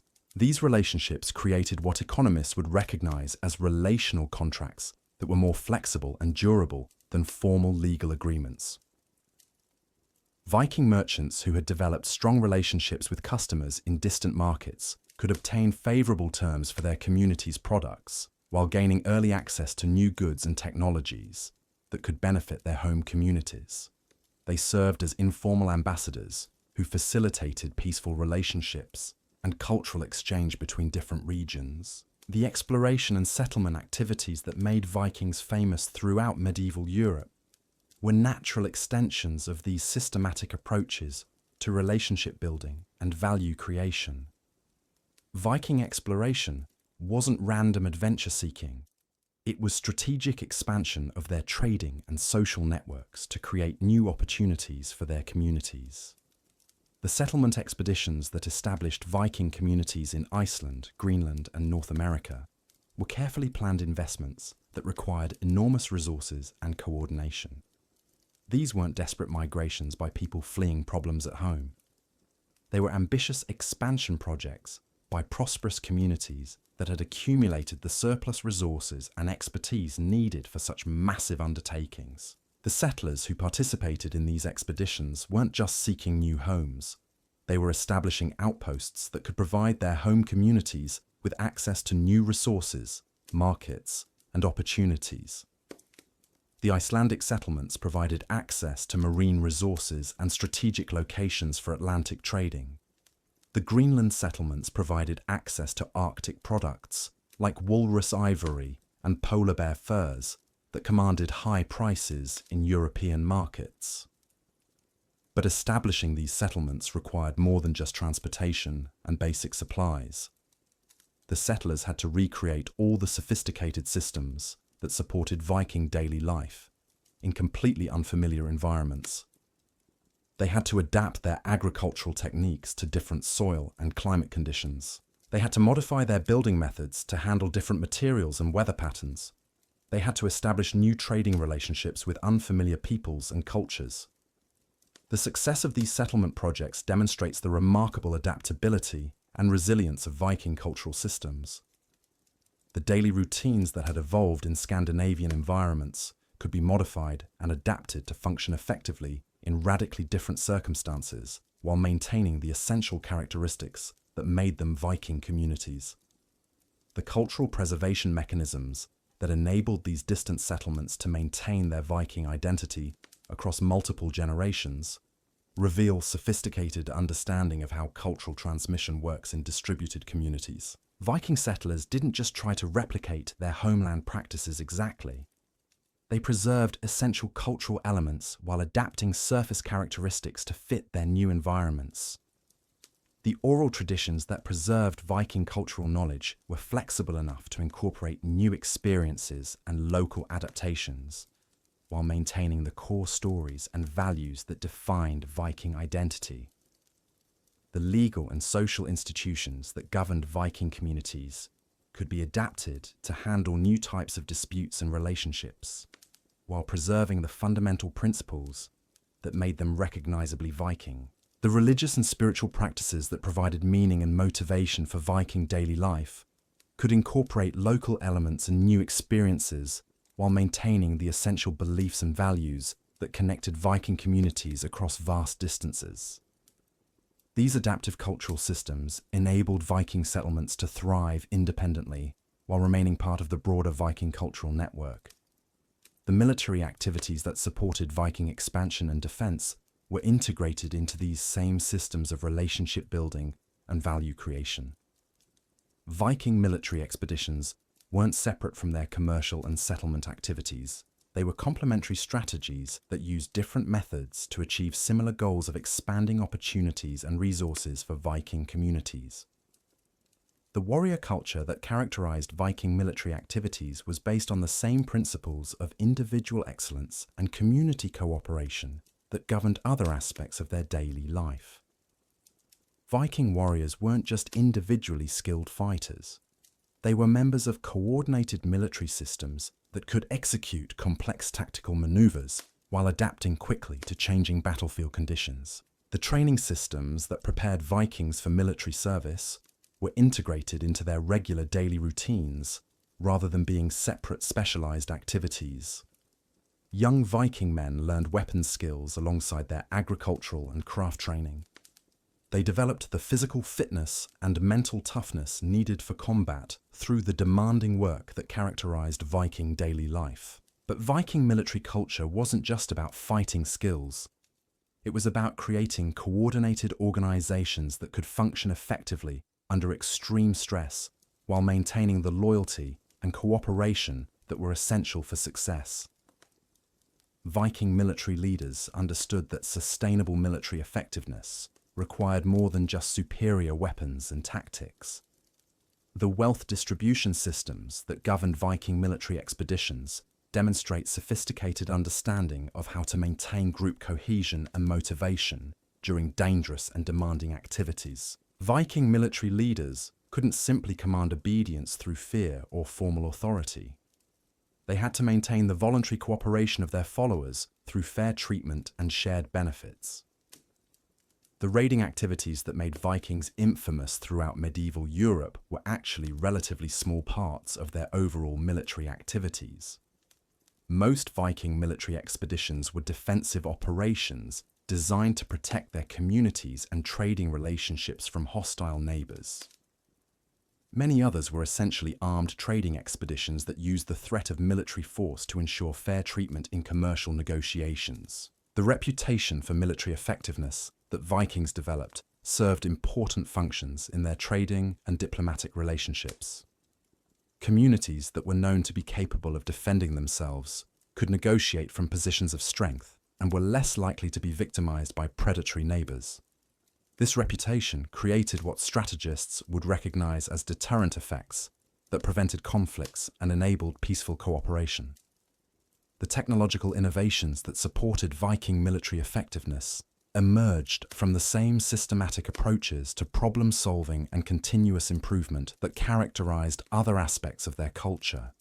Viking weapons and military equipment weren't just copied from existing designs. They were continuously refined and improved through systematic experimentation and testing.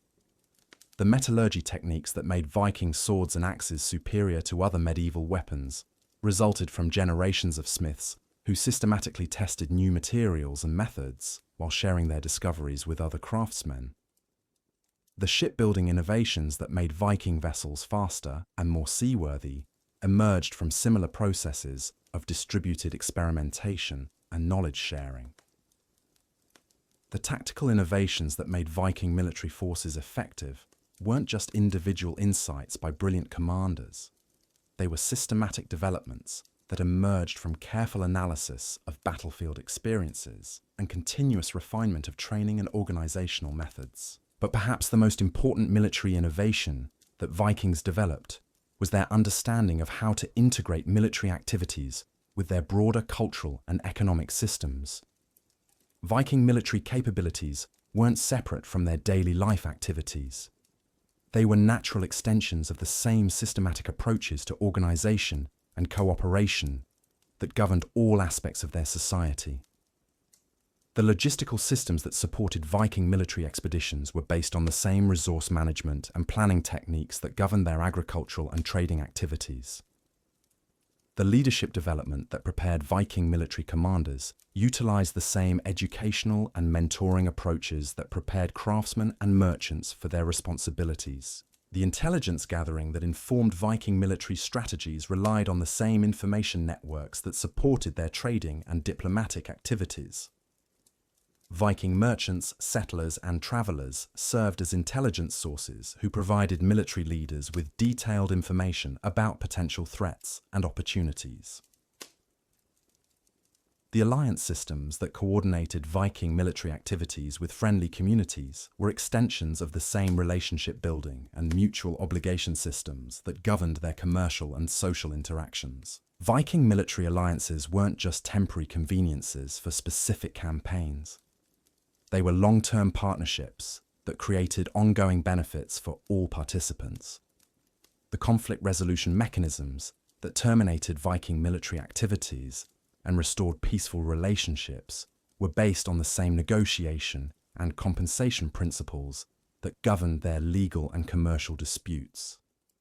Vikings understood that sustainable military success required more than just winning battles. It required creating stable relationships that could prevent future conflicts. The integration of all these military activities into Viking daily life created what military historians would recognize as total defense systems, where entire communities were organized to support military effectiveness while maintaining their civilian prosperity and cultural values. Viking communities didn't have to choose between military security and economic development. Their daily routines created both simultaneously.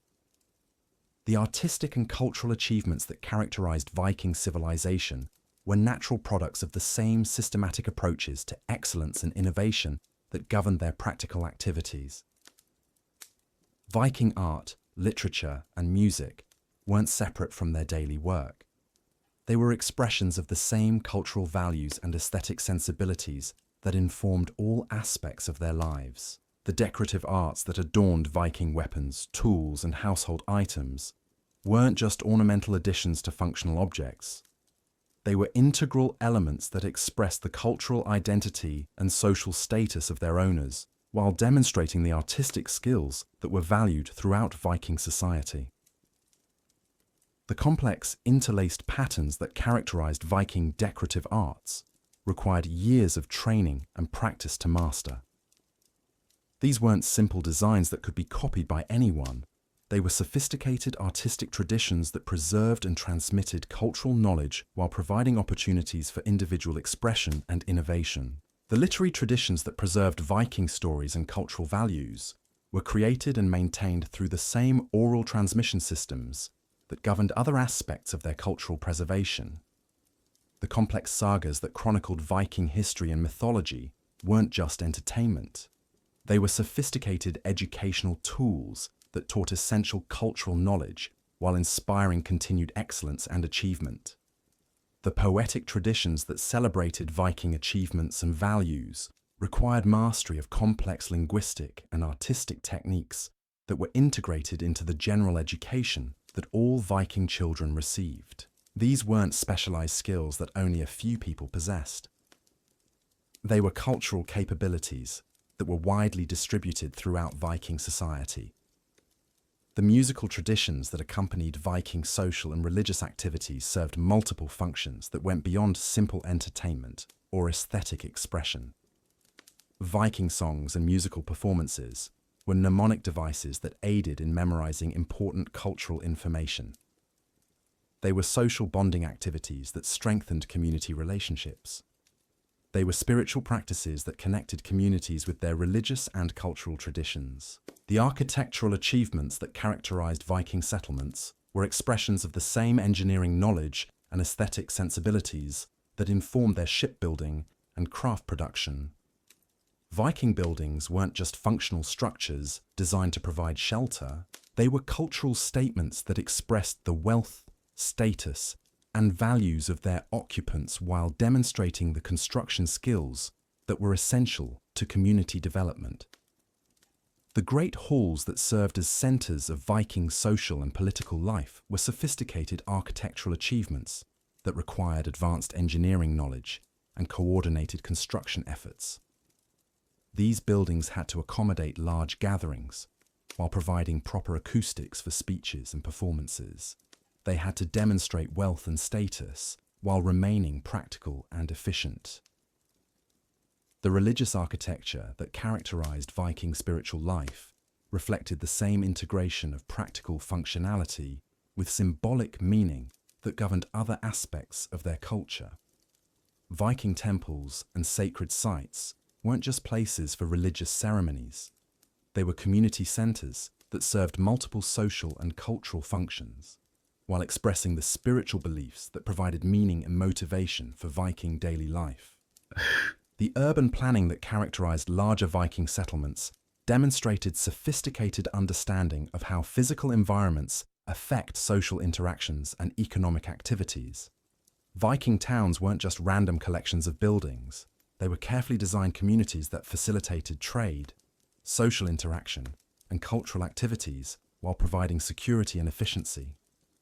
The harbour and waterfront facilities that supported Viking maritime activities were engineering achievements that required detailed knowledge of hydrodynamics, material science, and construction techniques. These facilities had to accommodate vessels of different sizes while providing efficient loading and unloading capabilities.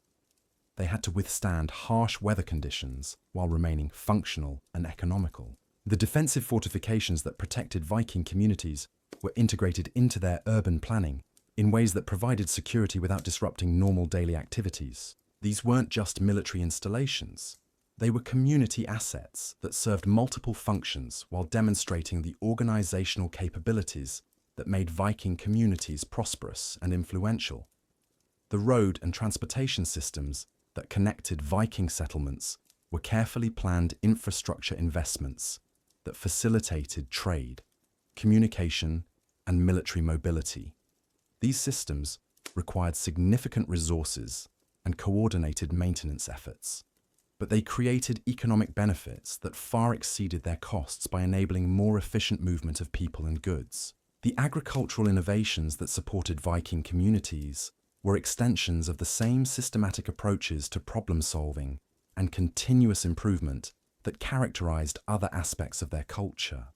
Viking farming techniques weren't just traditional practices inherited from previous generations. They were continuously evolving systems that incorporated new knowledge and adapted to changing conditions. The crop selection and breeding programs that developed superior varieties of grains and vegetables required systematic observation and experimentation over multiple growing seasons. Viking farmers understood which characteristics were most important for their specific growing conditions and how to select and breed plants that would produce optimal results. The soil management techniques that maintained agricultural productivity over extended periods demonstrated sophisticated understanding of nutrient cycles and ecological relationships. Viking farmers knew how to rotate crops, manage organic matter, and control pests in ways that sustained productivity while improving soil quality over time. The livestock breeding programs that developed superior animals for different purposes required detailed knowledge of genetics and animal husbandry techniques. Viking farmers could produce animals that were optimized for specific purposes like milk production, meat quality, or draft work while maintaining overall herd health and productivity. The food preservation and processing techniques that enabled Vikings to store agricultural products for extended periods were sophisticated applications of chemistry and biology that required precise timing and careful attention to detail. These techniques enabled Viking communities to accumulate food surpluses that could support non-agricultural activities and provide security against crop failures. The integration of agricultural activities with other aspects of Viking daily life created what modern agriculturalists would recognize as sustainable farming systems that provided multiple benefits while maintaining long-term productivity. Viking farms weren't just food production facilities. They were integrated systems that produced raw materials for crafts, provided habitats for useful wildlife, and created pleasant living environments for farming families. But the most remarkable achievement of Viking agricultural systems was how they created the foundation for all the other activities that made Viking civilization possible.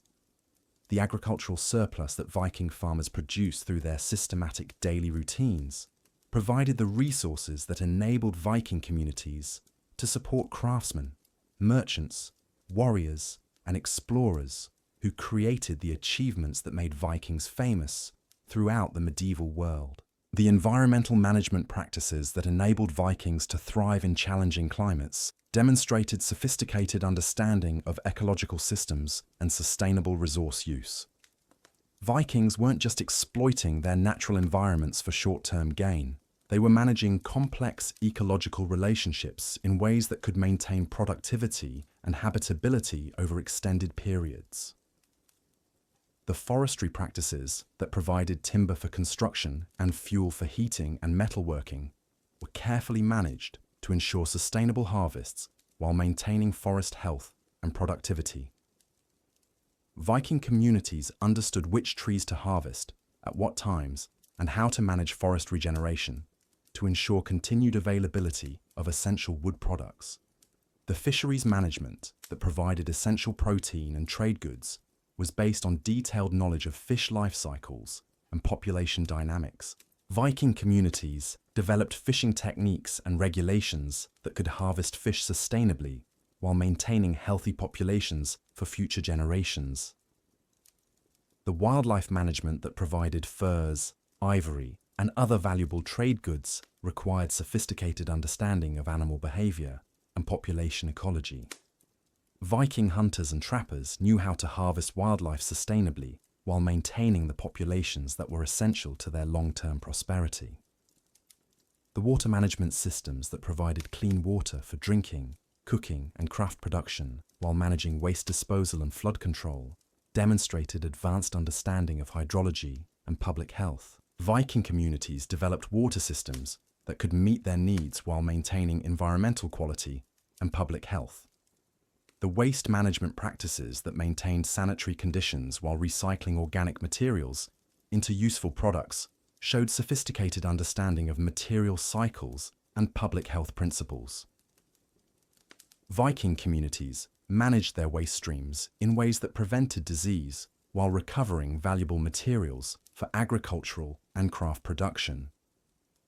The energy management systems that provided heating, lighting, and power for craft production were based on careful analysis of available resources and efficient utilization techniques. Viking communities developed energy systems that could meet their needs while conserving fuel resources and minimizing environmental impacts. The transportation systems that enabled Vikings to move people and goods efficiently across land and water were sophisticated applications of engineering knowledge and logistical planning. These systems enabled Viking communities to access distant resources and markets while maintaining the mobility that was essential to their cultural values and economic strategies. The communication systems that enabled Vikings to coordinate activities across vast distances were remarkable achievements in information management and social organization. These systems enabled Viking communities to maintain cultural coherence and economic cooperation while preserving the local autonomy that was essential to their adaptive capabilities. But perhaps the most extraordinary aspect of Viking environmental management was how they created sustainable relationships with their natural environments that could support both immediate needs and long-term prosperity. Vikings understood that their survival and success depended on maintaining healthy ecosystems that could continue providing essential resources across multiple generations. The seasonal rhythms that governed Viking daily activities were carefully synchronized with natural cycles in ways that maximize productivity while minimizing environmental stress. Viking communities worked with natural patterns rather than against them, creating systems that were both efficient and sustainable. The resource allocation decisions that governed Viking economic activities were based on careful analysis of environmental carrying capacity and regeneration rates. Viking communities understood how much they could harvest from their environments without compromising future availability of essential resources. The settlement patterns that characterized Viking expansion were carefully planned to minimize environmental disruption while maximizing access to essential resources. Viking settlers chose locations that could support their communities while maintaining the ecological relationships that were essential to long-term sustainability. The technology choices that governed Viking craft production and construction activities were evaluated based on their environmental impacts as well as their immediate functionality.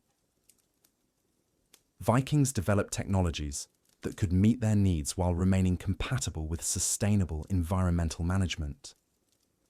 The cultural values that guided Viking decision-making emphasized responsibility for future generations and respect for the natural world that provided the foundation for their prosperity. These values weren't just abstract ideals. They were practical guidelines that informed daily decisions about resource use and environmental management. The integration of environmental stewardship with economic development that characterized Viking civilization created what modern environmentalists would recognize as sustainable development that could support human prosperity while maintaining ecological health. Vikings demonstrated that it was possible to create prosperous communities that enhanced rather than degraded their natural environments. This environmental sustainability was essential to the long-term success of Viking civilization because their harsh climates and limited resources meant that environmental degradation could quickly lead to community collapse. Vikings had to develop sustainable practices because their survival depended on maintaining healthy ecosystems over extended periods. The remarkable story of Viking daily life reveals that their greatest achievements weren't just individual accomplishments by exceptional people. They were the products of sophisticated cultural systems that could support sustained excellence across multiple generations, while adapting to changing circumstances and new opportunities. The daily routines that governed Viking life weren't just efficient ways of accomplishing necessary tasks. They were systematic approaches to building adaptive capacity that enabled Viking communities to thrive under challenging conditions while pursuing ambitious goals that seemed impossible to their contemporaries. Every aspect of Viking daily life was designed to create value that extended beyond immediate needs to build capabilities that could support future achievements. Their morning routines weren't just about starting each day effectively. They were about maintaining the systems that enabled long-term prosperity and cultural continuity. Their work activities weren't just about producing goods and services for immediate consumption. They were about developing skills and relationships that could create new opportunities and overcome unexpected challenges. Their social activities weren't just about entertainment and relaxation.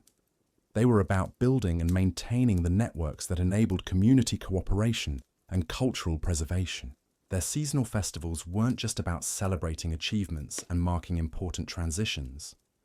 They were about renewing commitments and sharing knowledge that enabled continuous improvement and adaptation. Their religious observances weren't just about spiritual comfort and cultural identity. They were about maintaining the values and motivation that enabled sustained effort toward ambitious goals. The integration of all these activities into coherent daily routines that could support both individual flourishing and collective achievement represents one of history's most sophisticated examples of cultural engineering. Vikings created systems that were simultaneously stable and adaptive, traditional and innovative, local and global. Their success demonstrates that remarkable achievements are possible when people organize their daily activities around clear purposes while maintaining the flexibility needed to adapt to changing circumstances. The Vikings who performed these daily routines understood something profound about the relationship between individual excellence and collective prosperity. Their legacy extends far beyond their specific achievements in exploration, commerce, and military affairs. They demonstrated principles of organization and adaptation that remain relevant for anyone seeking to build sustainable success in an uncertain and rapidly changing world. The daily routines that enabled Vikings to reshape the medieval world offer timeless lessons about how to create systems that can support human potential while remaining capable of evolution and growth. Their story shows that sustainable prosperity requires more than just accumulating resources or achieving temporary advantages. True success comes from building adaptive capacity that can turn challenges into opportunities while preserving the values and relationships that make life meaningful. The Vikings who woke up before dawn to check their livestock were participating in cultural systems that created some of history's most remarkable achievements, while maintaining the human connections that gave those achievements lasting significance. Their daily routines weren't just about survival or even prosperity. They were about creating sustainable systems that could support human flourishing across multiple generations while adapting to whatever challenges and opportunities the future might bring. In understanding how Vikings structured their daily lives, we gain insights into fundamental principles of human organization that remain as relevant today as they were over 1,000 years ago. The remarkable integration of all these systems reveals something even more profound about Viking society that challenges everything we think we know about medieval life. Vikings didn't just create efficient daily routines or sophisticated organizational systems. They built something that modern complexity theorists would recognize as emergent intelligence, where the collective capabilities of their communities far exceeded what any individual could achieve alone. Think about this from the perspective of problem-solving capacity. When a Viking community faced an unprecedented challenge, like a complete crop failure or the arrival of hostile forces, they didn't depend on single leaders or predetermined solutions. Instead, they activated distributed intelligence networks that could rapidly process complex information, generate multiple options, and coordinate effective responses using the same collaborative systems that governed their daily routines. This emergent intelligence wasn't accidental or spontaneous. It was the deliberate result of daily practices that systematically developed both individual capabilities and collective coordination mechanisms. Every morning when Vikings checked their livestock, they were practicing the observational and analytical skills that would prove essential during community crises. Every evening when they shared stories and discussed daily events, They were strengthening the communication networks that enabled rapid information flow and collective decision-making. The apprenticeship systems that governed Viking skill development created what modern educators would recognize as peer learning networks, where knowledge was continuously refined and improved through collaborative practice. Master craftsmen didn't just teach established techniques to passive students. They created learning environments where apprentices could experiment, innovate, and contribute to collective knowledge while developing their individual expertise. These learning systems generated what innovation researchers call combinatorial creativity, where new solutions emerged from combining existing knowledge in novel ways. Viking innovations in shipbuilding, agriculture, and craftsmanship resulted from systematic processes that encouraged experimentation while preserving essential knowledge that had proven valuable over time. The seasonal work cycles that governed Viking daily activities created natural rhythms of focused execution and reflective analysis that enabled continuous learning and improvement. During intensive work periods, Vikings developed practical experience and identified problems that needed solutions. During quieter periods, they analyzed their experiences, shared insights with others, and developed innovations that could improve future performance. This cyclical approach to learning and development created what organizational psychologists would recognize as double-loop learning, where communities didn't just get better at executing existing practices, but continuously improved the practices themselves. Viking communities became progressively more capable over time because their daily routines included systematic mechanisms for identifying and implementing improvements. The resource-sharing systems that enabled Viking communities to support ambitious projects created what economists would call risk-pooling mechanisms that enabled individuals to pursue high-risk, high-reward strategies that would have been impossible without community support. When a young Viking wanted to join a trading expedition or establish a new settlement, the entire community could contribute resources and expertise that made success more likely. But these resource-sharing systems weren't just insurance mechanisms that protected against individual failures. They were investment systems that enabled communities to pursue collective strategies that created benefits for all participants. When Viking communities invested in shipbuilding projects or settlement expeditions, they weren't just supporting individual ambitions. They were creating capabilities and opportunities that would benefit future generations.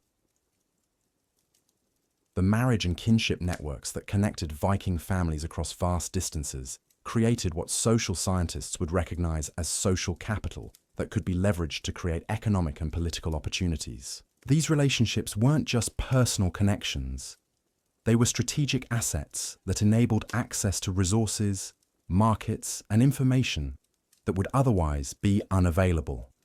Viking families understood that their prosperity depended not just on their individual capabilities, but on their position within broader social networks that could provide support during difficult periods and opportunities during favorable conditions.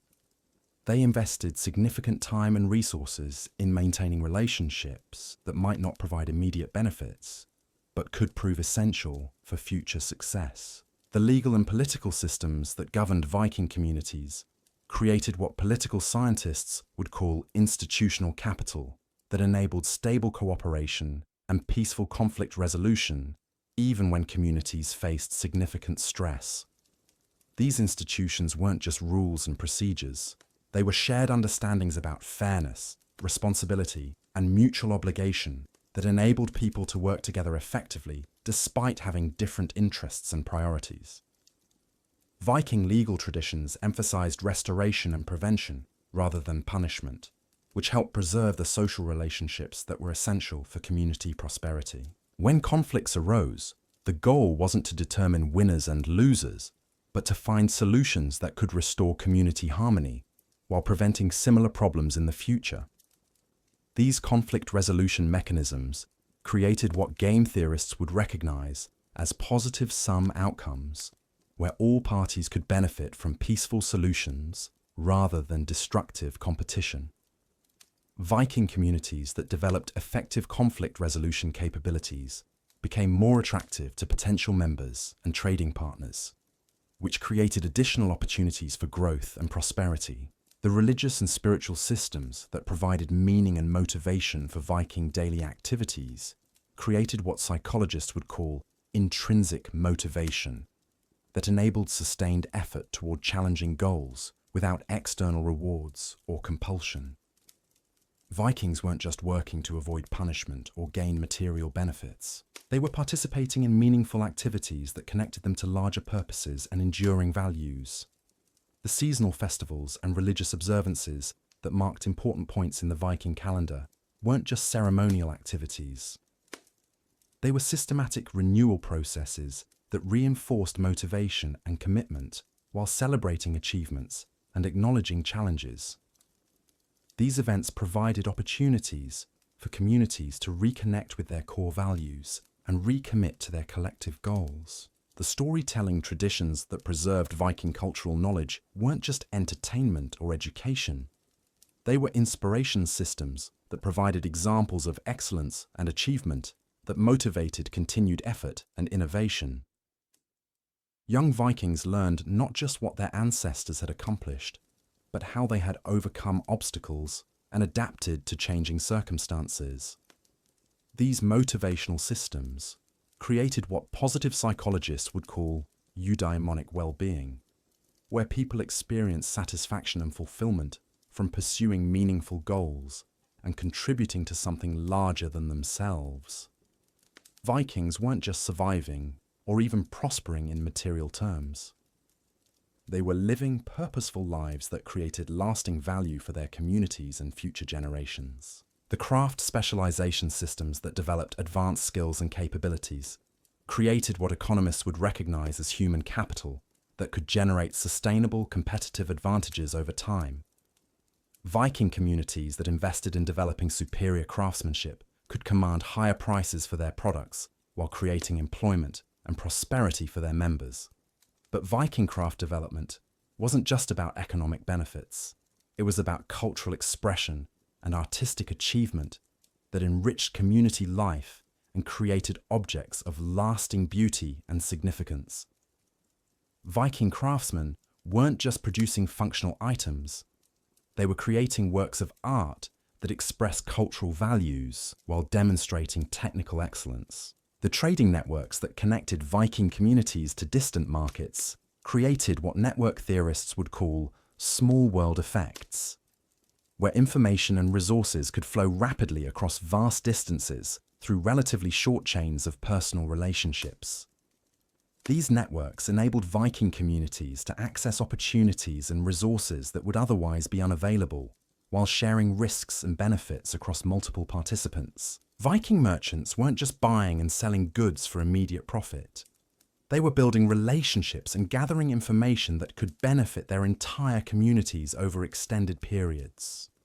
They served as informal ambassadors who facilitated peaceful cooperation and cultural exchange, while identifying new opportunities for trade and settlement. The exploration and settlement activities that expanded Viking presence across the medieval world created what geographers would call spatial capital that provided strategic advantages and new opportunities for future generations. Viking settlements in Iceland, Greenland, and North America weren't just new homes for individual families. They were outposts that expanded the resource base and strategic options available to the entire Viking cultural network. These settlement projects required enormous investments of time, resources, and human effort that wouldn't provide immediate returns for the communities that supported them. But they created long-term strategic advantages that benefited Viking civilization for centuries by providing access to new resources, markets, and opportunities that wouldn't have been available otherwise. The military capabilities that protected Viking communities and supported their expansion created what strategists would call deterrent effects that prevented conflicts and enabled peaceful cooperation with neighboring peoples. Viking military reputation wasn't just about winning battles. It was about creating conditions that made peaceful solutions more attractive than violent alternatives. Viking communities that developed effective military capabilities could negotiate from positions of strength and were less likely to be victimized by predatory neighbors. This security enabled them to invest in long-term development projects and peaceful activities that created prosperity and cultural achievement. The technological innovations that supported Viking achievements in multiple fields created what historians would call technological systems that provided synergistic advantages across different activities. Viking innovations in metallurgy supported both weapons production and agricultural tools. Shipbuilding innovations enabled both trading expeditions and military campaigns. Agricultural innovations supported both population growth and resource accumulation for other activities. These technological systems weren't just collections of individual innovations, they were integrated capabilities that created competitive advantages across multiple domains, while enabling new possibilities that wouldn't have been available with any single technology alone. The cultural preservation mechanisms that maintained Viking identity across multiple generations and diverse environments created what anthropologists would call adaptive culture that could evolve and change while preserving essential characteristics. Viking communities could adapt to new environments and incorporate beneficial practices from other cultures while maintaining the core values and relationships that defined their identity.